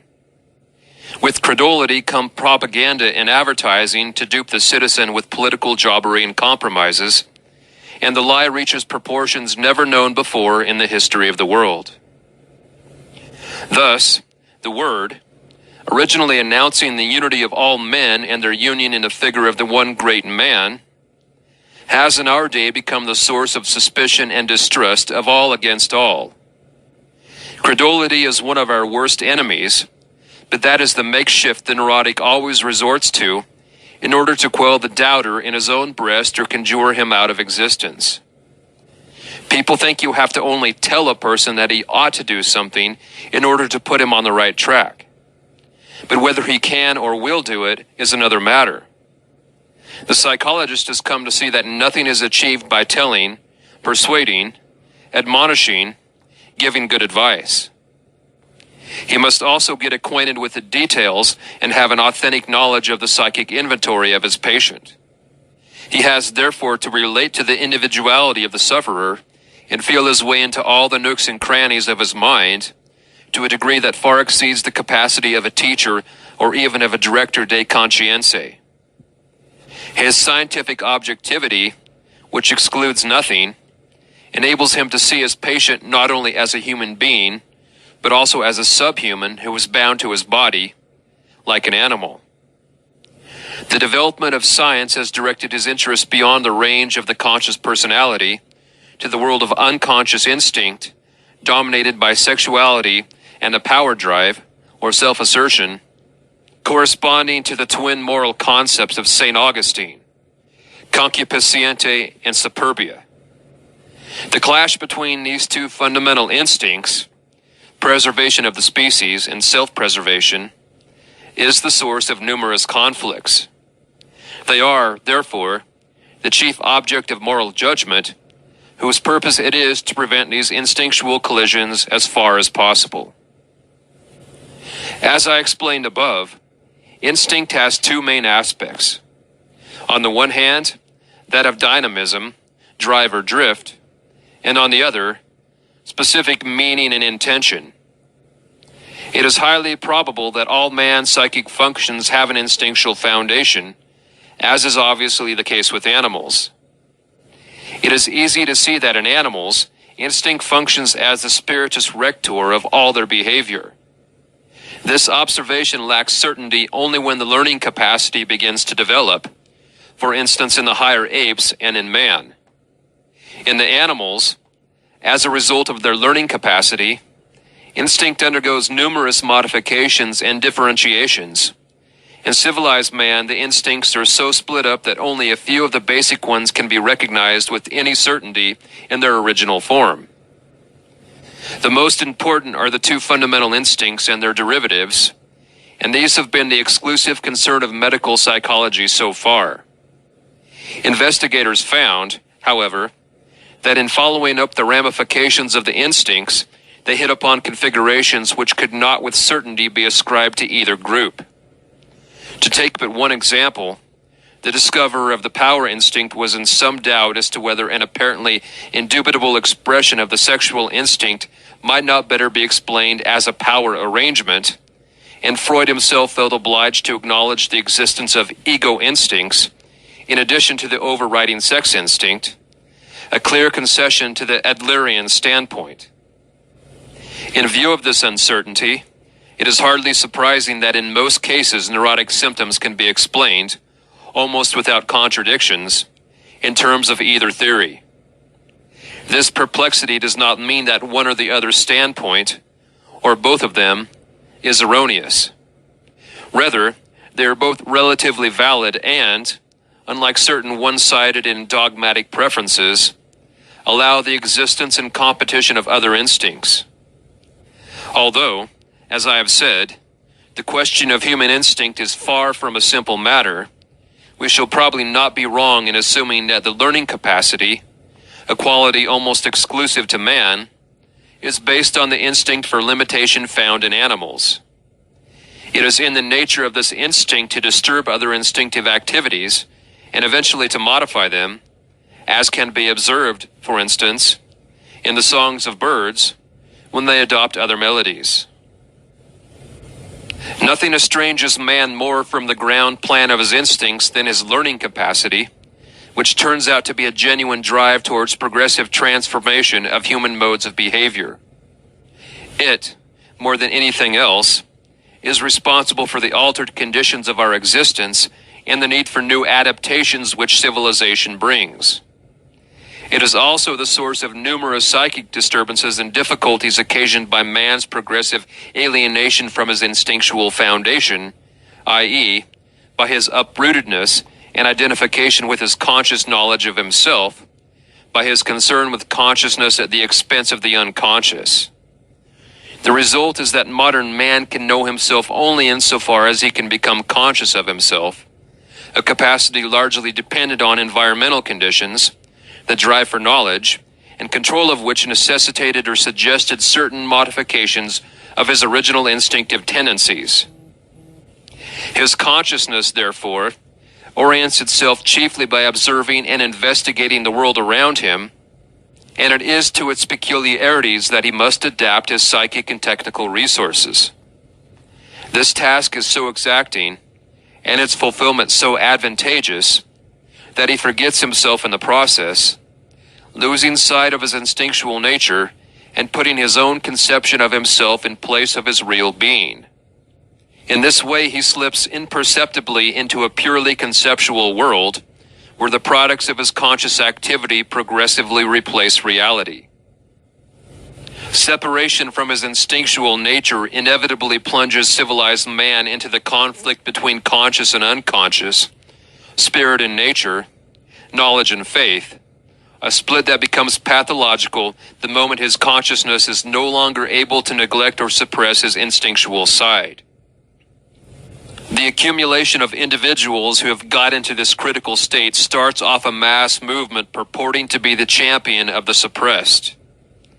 In accordance with the prevailing tendency of consciousness to seek the source of all ills in the outside world, the cry goes up for political and social changes which, it is supposed, would automatically solve the much deeper problem of split personality. Hence it is that whenever this demand is fulfilled, political and social conditions arise which bring the same ills back again in altered form. What then happens is a simple reversal. The underside comes to the top, and the shadow takes the place of the light, and since the former is always anarchic and turbulent, the freedom of the liberated underdog must suffer draconian curtailment. All this is unavoidable because the root of the evil is untouched and merely the counterposition has come to light.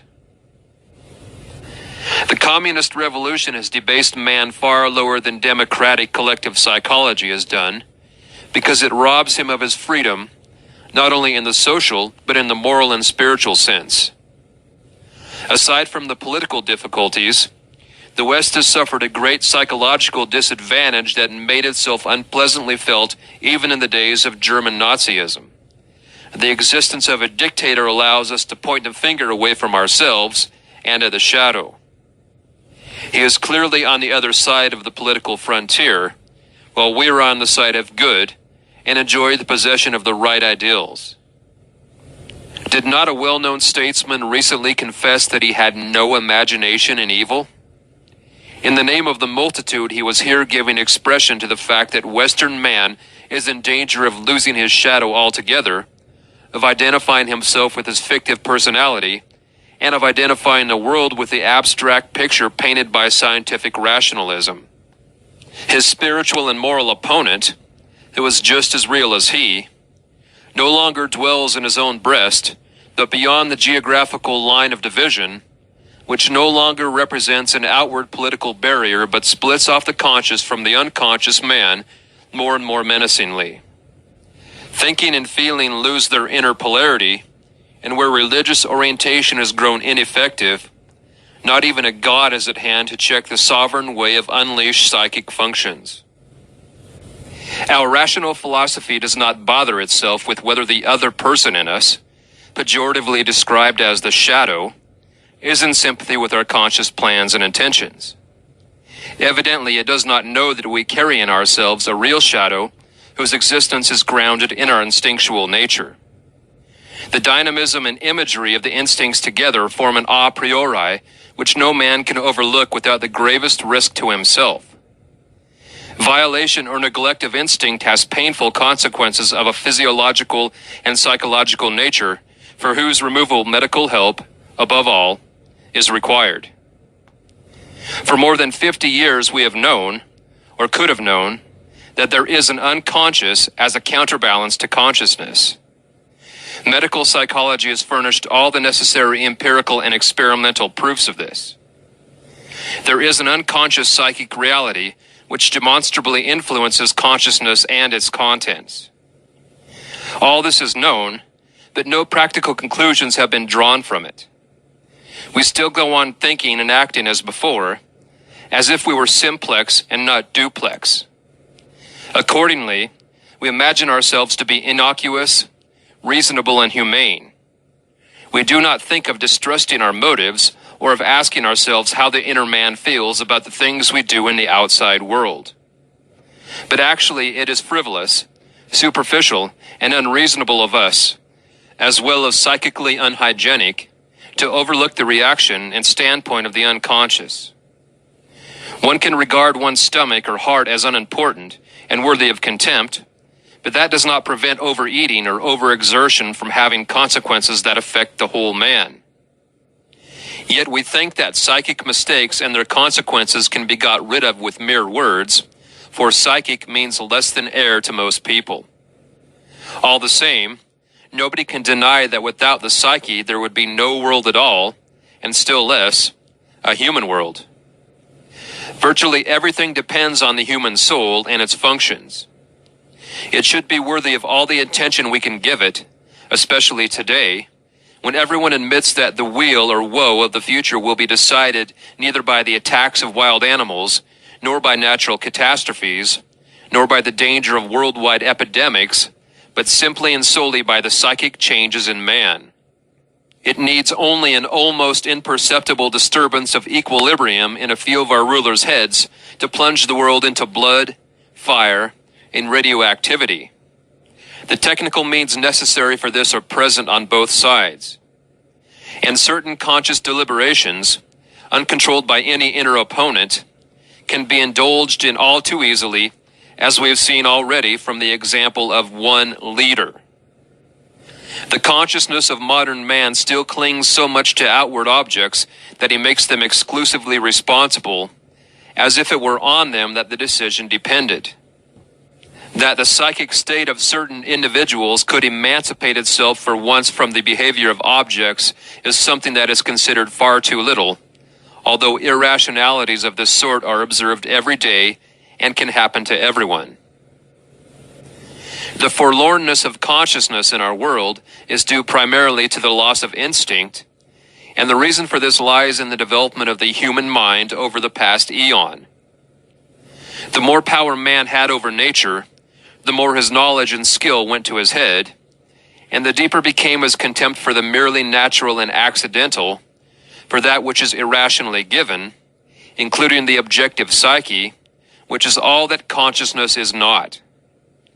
In contrast to the subjectivism of the conscious mind, the unconscious is objective, manifesting itself mainly in the form of contrary feelings, fantasies, emotions, impulses, and dreams, none of which one makes oneself, but which come upon one objectively. Even today, psychology is still, for the most part, the science of conscious contents, measured as far as possible by collective standards. The individual psyche has become a mere accident, a random phenomenon, while the unconscious, which can manifest itself only in the real, irrationally given human being, has been ignored altogether. This was not the result of carelessness or of lack of knowledge, but of downright resistance to the mere possibility of there being a second psychic authority besides the ego. It seems a positive menace to the ego that its monarchy can be doubted. The religious person, on the other hand, is accustomed to the thought of not being sole master in his own house. He believes that God, and not he himself, decides in the end. But how many of us would dare let the will of God decide, and which of us would not feel embarrassed if he had to say how far the decision came from God himself?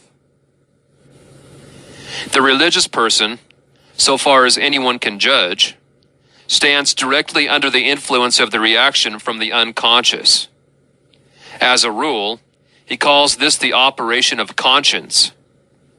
But since the same psychic background produces reactions other than moral ones, the believer is measuring his conscience by the traditional ethical standard, and thus by a collective value, in which endeavor he is assiduously supported by his church.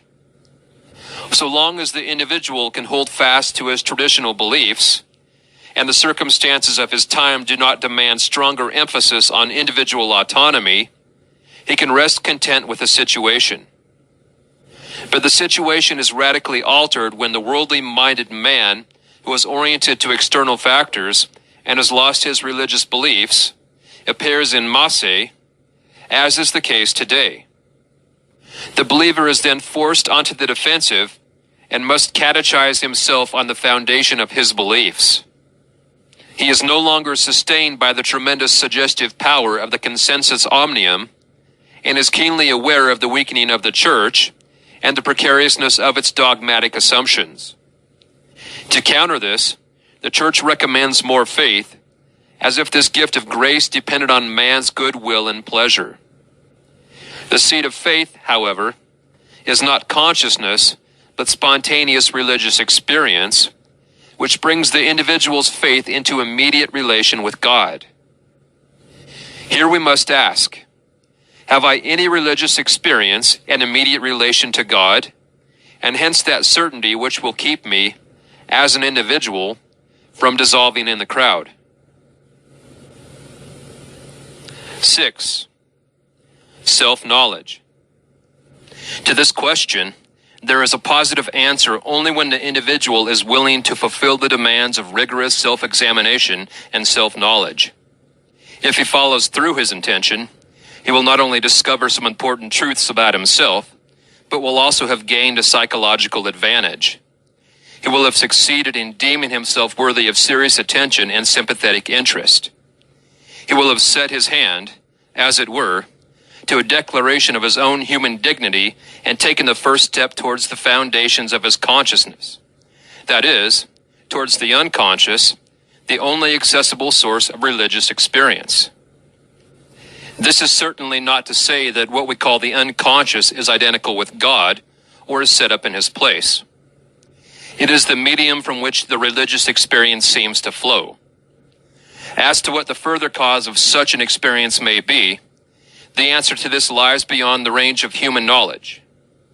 Knowledge of God is a transcendental problem.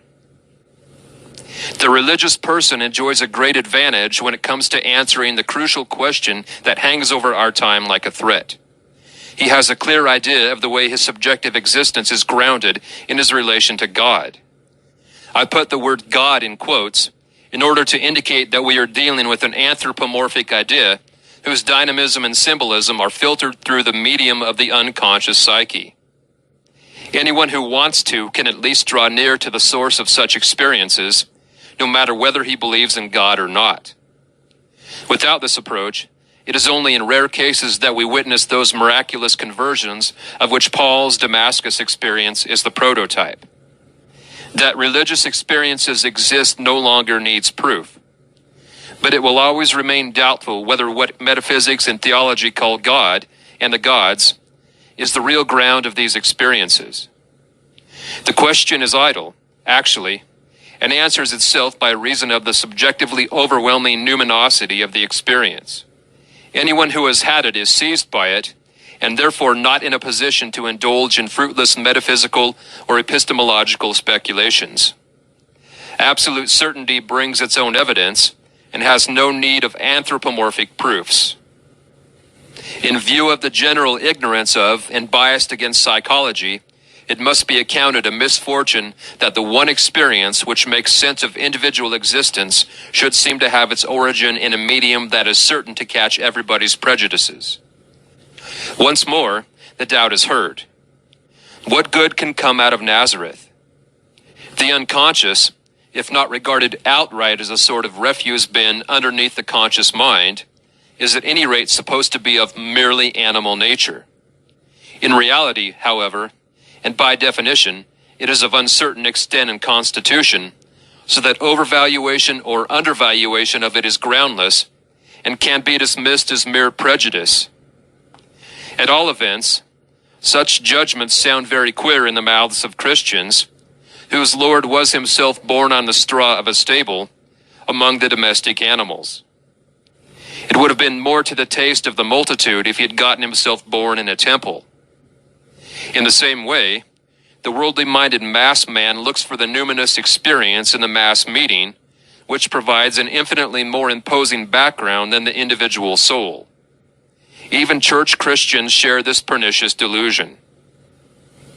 Psychology's insistence on the importance of unconscious processes for religious experience is extremely unpopular, no less with the political right than with the left. For the former, the deciding factor is the historical revelation that came to man from outside.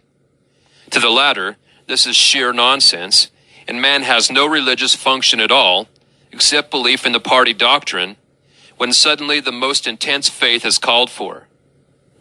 On top of this, the various creeds assert quite different things, and each of them claims to possess the absolute truth. Yet today, we live in a unitary world where distances are reckoned by hours and no longer by weeks and months.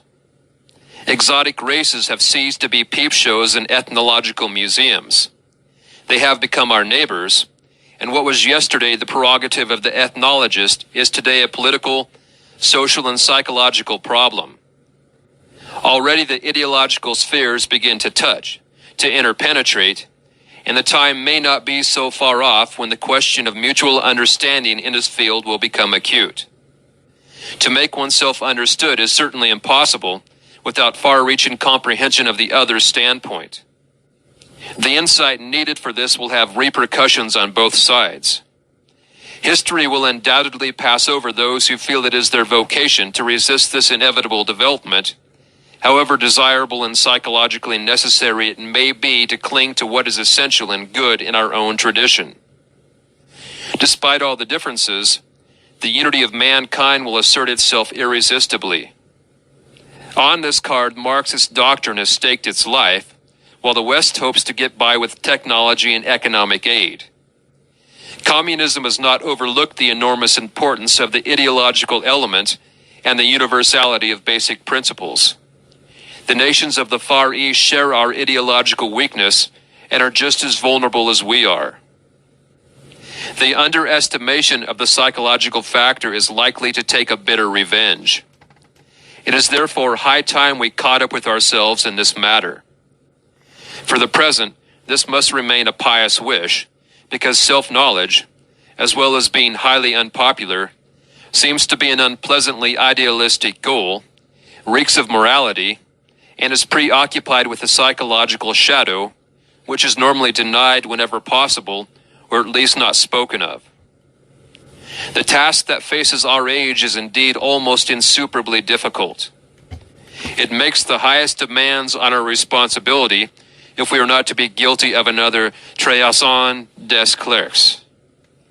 It addresses itself to those guiding and influential personalities who have the necessary intelligence to understand the situation our world is in. One might expect them to consult their consciences. But since it is a matter not only of intellectual understanding, but of moral conclusions, there is unfortunately no cause for optimism. Nature, as we know, is not so lavish with her boons that she joins to a high intelligence the gifts of the heart also. As a rule, where one is present, the other is lacking, and where one capacity is present in perfection, it is generally at the cost of all the others. The discrepancy between intellect and feeling, which get in each other's way at the best of times, is a particularly painful chapter in the history of the human psyche. There is no sense in formulating the task that our age has forced upon us as a moral demand. We can, at best, merely make the psychological world situation so clear that it can be seen even by the myopic, and give utterance to words and ideas which even the hard of hearing can hear. We may hope for men of understanding and men of good will, and must therefore not grow weary of reiterating those thoughts and insights which are needed. Finally, even the truth can spread, and not only the popular lie. With these words, I should like to draw the reader's attention to the main difficulty he has to face. The horror which the dictator states have of late brought upon mankind is nothing less than the culmination of all those atrocities of which our ancestors made themselves guilty in the not-so-distant past. Quite apart from the barbarities and bloodbaths perpetrated by the Christian nations among themselves throughout European history, the European also has to answer for all the crimes he has committed against the dark-skinned peoples during the process of colonization. In this respect, the white man carries a very heavy burden indeed. It shows us a picture of the common human shadow that could hardly be painted in blacker colors. The evil that comes to light in man, and that undoubtedly dwells within him, is of gigantic proportions, so that for the church to talk of original sin, and to trace it back to Adam's relatively innocent slip-up with Eve, is almost a euphemism. The case is far graver, and is grossly underestimated. Since it is universally believed that man is merely what his consciousness knows of itself, he regards himself as harmless, and so adds stupidity to iniquity. He does not deny that terrible things have happened, and still go on happening, but it is always the others who do them. And when such deeds belong to the recent or remote past, they quickly and conveniently sink into the sea of forgetfulness, and that state of chronic woolly-mindedness returns which we describe as normality. In shocking contrast to this is the fact that nothing has finally disappeared, and nothing has been made good. The evil, the guilt, the profound unease of conscience, the obscure misgiving are there before our eyes, if only we would see. Man has done these things. I am a man who has his share of human nature. Therefore I am guilty with the rest, and bear unaltered and indelibly within me the capacity and the inclination to do them again at any time. Even if, juristically speaking, we were not accessories to the crime, we are always, thanks to our human nature, potential criminals. In reality, we merely lacked a suitable opportunity to be drawn into the infernal melee. None of us stands outside humanity's black collective shadow. Whether the crime lies many generations back or happens today, it remains the symptom of a disposition that is always and everywhere present. And one would therefore do well to possess some imagination in evil, for only the fool can permanently neglect the conditions of his own nature. In fact, this negligence is the best means of making him an instrument of evil. Harmlessness and naivety are as little helpful as it would be for a cholera patient, and those in his vicinity, to remain unconscious of the contagiousness of the disease. On the contrary, they lead to projection of the unrecognized evil into the other. This strengthens the opponent's position in the most effective way, because the projection carries the fear which we involuntarily and secretly feel for our own evil over to the other side, and considerably increases the formidableness of his threat. What is even worse, our lack of insight deprives us of the capacity to deal with evil. Here, of course, we come up against one of the main prejudices of the Christian tradition, and one that is a great stumbling block to our policies. We should, so we are told, eschew evil and, if possible, neither touch nor mention it. For evil is also the thing of ill omen, that which is tabooed and feared. This attitude towards evil, and the apparent circumventing of it, flatter the primitive tendency in us to shut our eyes to evil and drive it over some frontier or other, like the Old Testament scapegoat, which was supposed to carry the evil into the wilderness. But if one can no longer avoid the realization that evil, without man's ever having chosen it, is lodged in human nature itself, then it bestrides the psychological stage as the equal and opposite partner of good. This realization leads straight to a psychological dualism, already unconsciously prefigured in the political world schism, and in the even more unconscious dissociation in modern man himself. The dualism does not come from this realization. Rather, we are in a split condition to begin with. It would be an insufferable thought that we had to take personal responsibility for so much guiltiness. We therefore prefer to localize the evil with individual criminals or groups of criminals, while washing our hands in innocence and ignoring the general proclivity to evil. This sanctimoniousness cannot be kept up in the long run, because the evil, as experience shows, lies in man, unless, in accordance with the Christian view, one is willing to postulate a metaphysical principle of evil. The great advantage of this view is that it exonerates man's conscience of too heavy a responsibility and fobs it off on the devil, in correct psychological appreciation of the fact that man is much more the victim of his psychic constitution than its inventor. Considering that the evil of our day puts everything that has ever agonized mankind in the deepest shade, one must ask oneself how it is that, for all our progress in the administration of justice, in medicine and in technology, for all our concern for life and health, monstrous engines of destruction have been invented which could easily exterminate the human race. No one will maintain that the atomic physicists are a pack of criminals because it is their efforts that we owe that peculiar flower of human ingenuity, the hydrogen bomb. The vast amount of intellectual work that went into the development of nuclear physics was put forth by men who devoted themselves to their task with the greatest exertions and self-sacrifice, and whose moral achievement could just as easily have earned them the merit of inventing something useful and beneficial to humanity. But even though the first step along the road to a momentous invention may be the outcome of a conscious decision, here, as everywhere, the spontaneous idea, the hunch or intuition, plays an important part. In other words, the unconscious collaborates too, and often makes decisive contributions. So it is not the conscious effort alone that is responsible for the result.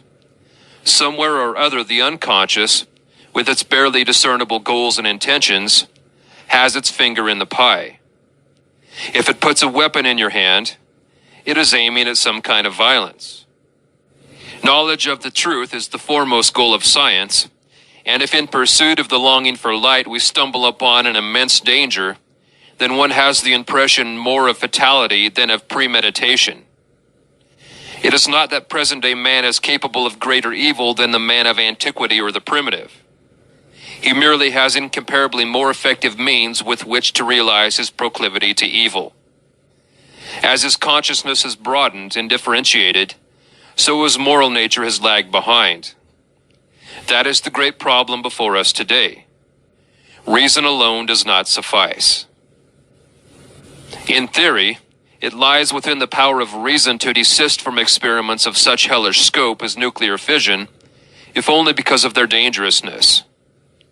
But the fear of evil, which one does not see in one's own bosom, but always in somebody else's, checks reason every time, although one knows that the use of this weapon means the certain end of our present human world.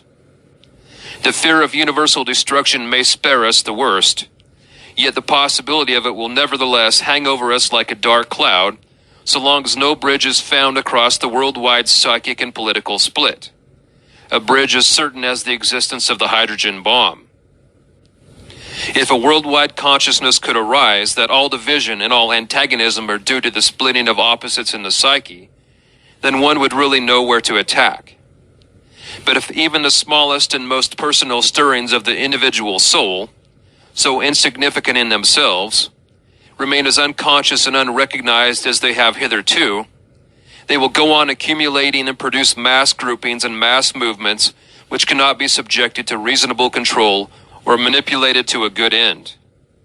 All direct efforts to do so are no more than shadow boxing, the most infatuated by illusion being the gladiators themselves. The deciding factor lies with the individual man, who knows no answer to his dualism. This abyss is suddenly yawned open before him with the latest events in world history, after mankind had lived for many centuries in the comfortable belief that a unitary God had created man in his own image, as a little unity. Even today, people are largely unconscious of the fact that every individual is a cell in the structure of various international organisms, and is therefore causally implicated in their conflicts. The individual man knows that, as an individual being, he is more or less meaningless, and feels himself the victim of uncontrollable forces, but, on the other hand, he harbors within himself a dangerous shadow and opponent who is involved as an invisible helper in the dark machinations of the political monster. It is in the nature of political bodies always to see the evil in the opposite group, just as the individual has an ineradicable tendency to get rid of everything he does not know and does not want to know about himself by foisting it off on somebody else. Nothing has a more divisive and alienating effect upon society than this moral complacency and lack of responsibility, and nothing promotes understanding and rapprochement more than the mutual withdrawal of projections. This necessary corrective requires self-criticism, for one cannot just tell the other person to withdraw them. He does not recognize them for what they are, any more than one does oneself.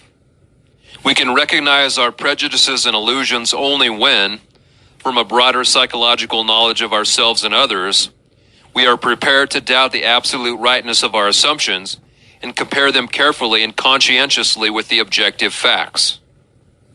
Funnily enough, self-criticism is an idea much in vogue in Marxist countries, but there it is subordinated to ideological considerations and must serve the state, and not truth and justice in men's dealings with one another. The mass state has no intention of promoting mutual understanding and the relationship of man to man. It strives, rather, for atomization, for the psychic isolation of the individual. The more unrelated individuals are, the more consolidated the state becomes, and vice versa. There can be no doubt that in the democracies, too, the distance between man and man is much greater than is conducive to public welfare or beneficial to our psychic needs. True, All sorts of attempts are being made to level out glaring social contrasts by appealing to people's idealism, enthusiasm, and ethical conscience, but, characteristically, one forgets to apply the necessary self-criticism to answer the question, who is making the idealistic demand? Is it, perchance, someone who jumps over his own shadow in order to hurl himself avidly on an idealistic program that promises him a welcome alibi? How much respectability and apparent morality is there, cloaking with deceptive colors a very different inner world of darkness? One would first like to be assured that the man who talks of ideals is himself ideal, so that his words and deeds are more than they seem. To be ideal is impossible, and remains therefore an unfulfilled postulate. Since we usually have keen noses in this respect, most of the idealisms that are preached and paraded before us sound rather hollow, and become acceptable only when their opposite is openly admitted to. Without this counterweight, the ideal goes beyond our human capacity, becomes incredible because of its humorlessness, and degenerates into bluff, albeit a well-meant one. Bluff is an illegitimate way of overpowering and suppressing people, and leads to no good. Recognition of the shadow, on the other hand, leads to the modesty we need in order to acknowledge imperfection. And it is just this conscious recognition and consideration that are needed wherever a human relationship is to be established. A human relationship is not based on differentiation and perfection, for these only emphasize the differences or call forth the exact opposite. It is based, rather, on imperfection, on what is weak, helpless, and in need of support, the very ground and motive of dependence. The perfect has no need of the other, but weakness has, for it seeks support and does not confront its partner with anything that might force him into an inferior position and even humiliate him. This humiliation may happen only too easily where idealism plays too prominent a role. Reflections of this kind should not be taken as superfluous sentimentalities. The question of human relationship and of the inner cohesion of our society is an urgent one in view of the atomization of the pent-up mass man, whose personal relationships are undermined by general mistrust. Wherever justice is uncertain, and police spying and terror are at work, human beings fall into isolation, which, of course, is the aim and purpose of the dictator state, since it is based on the greatest possible accumulation of depotentiated social units. To counter this danger, the free society needs a bond of an affective nature, a principle of a kind like caritas, the Christian love of your neighbor. But it is just this love for one's fellow man that suffers most of all from the lack of understanding wrought by projection. It would therefore be very much in the interest of the free society to give some thought to the question of human relationship from the psychological point of view, for in this resides its real cohesion and consequently its strength. Where love stops, power begins, and violence and terror. These reflections are not intended as an appeal to idealism, but only to heighten the consciousness of the psychological situation. I do not know which is weaker, idealism or the insight of the public. I only know that it needs time to bring about psychic changes that have any prospect of enduring. Insight that dawns slowly seems to me to have more lasting effects than fitful idealism, which is unlikely to hold out for long. Part 7. The meaning of self-knowledge. What our age thinks of as the shadow and inferior part of the psyche contains more than something merely negative. The very fact that through self-knowledge, i.e., by exploring our own souls, we come upon the instincts in their world of imagery, should throw some light on the powers slumbering in the psyche, of which we are seldom aware so long as all goes well. They are potentialities of the greatest dynamism, and it depends entirely on the preparedness and attitude of the conscious mind whether the eruption of these forces and the images and ideas associated with them will tend towards construction or catastrophe.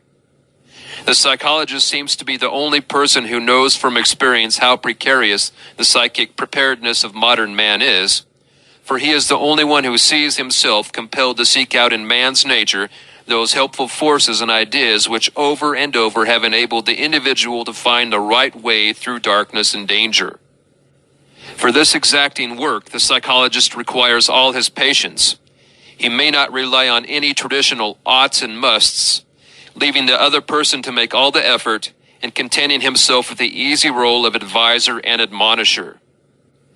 Everyone knows the futility of preaching about things that are desirable, yet the general helplessness in this situation is so great, and the need so dire, that one prefers to repeat the old mistake instead of racking one's brains over a subjective problem.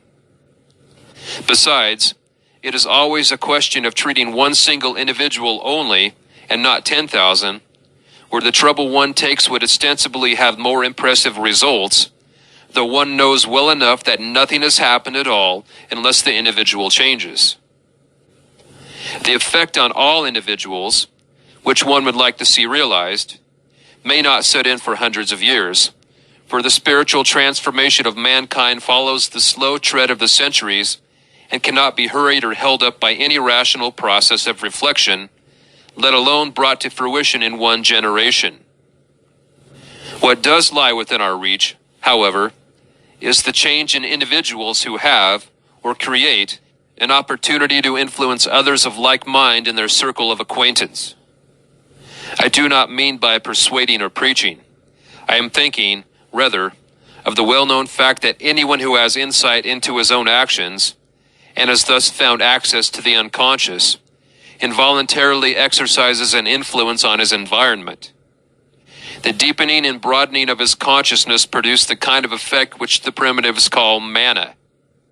It is an unintentional influence on the unconscious of others, a sort of unconscious prestige, and its effect lasts only so long as it is not disturbed by conscious intention.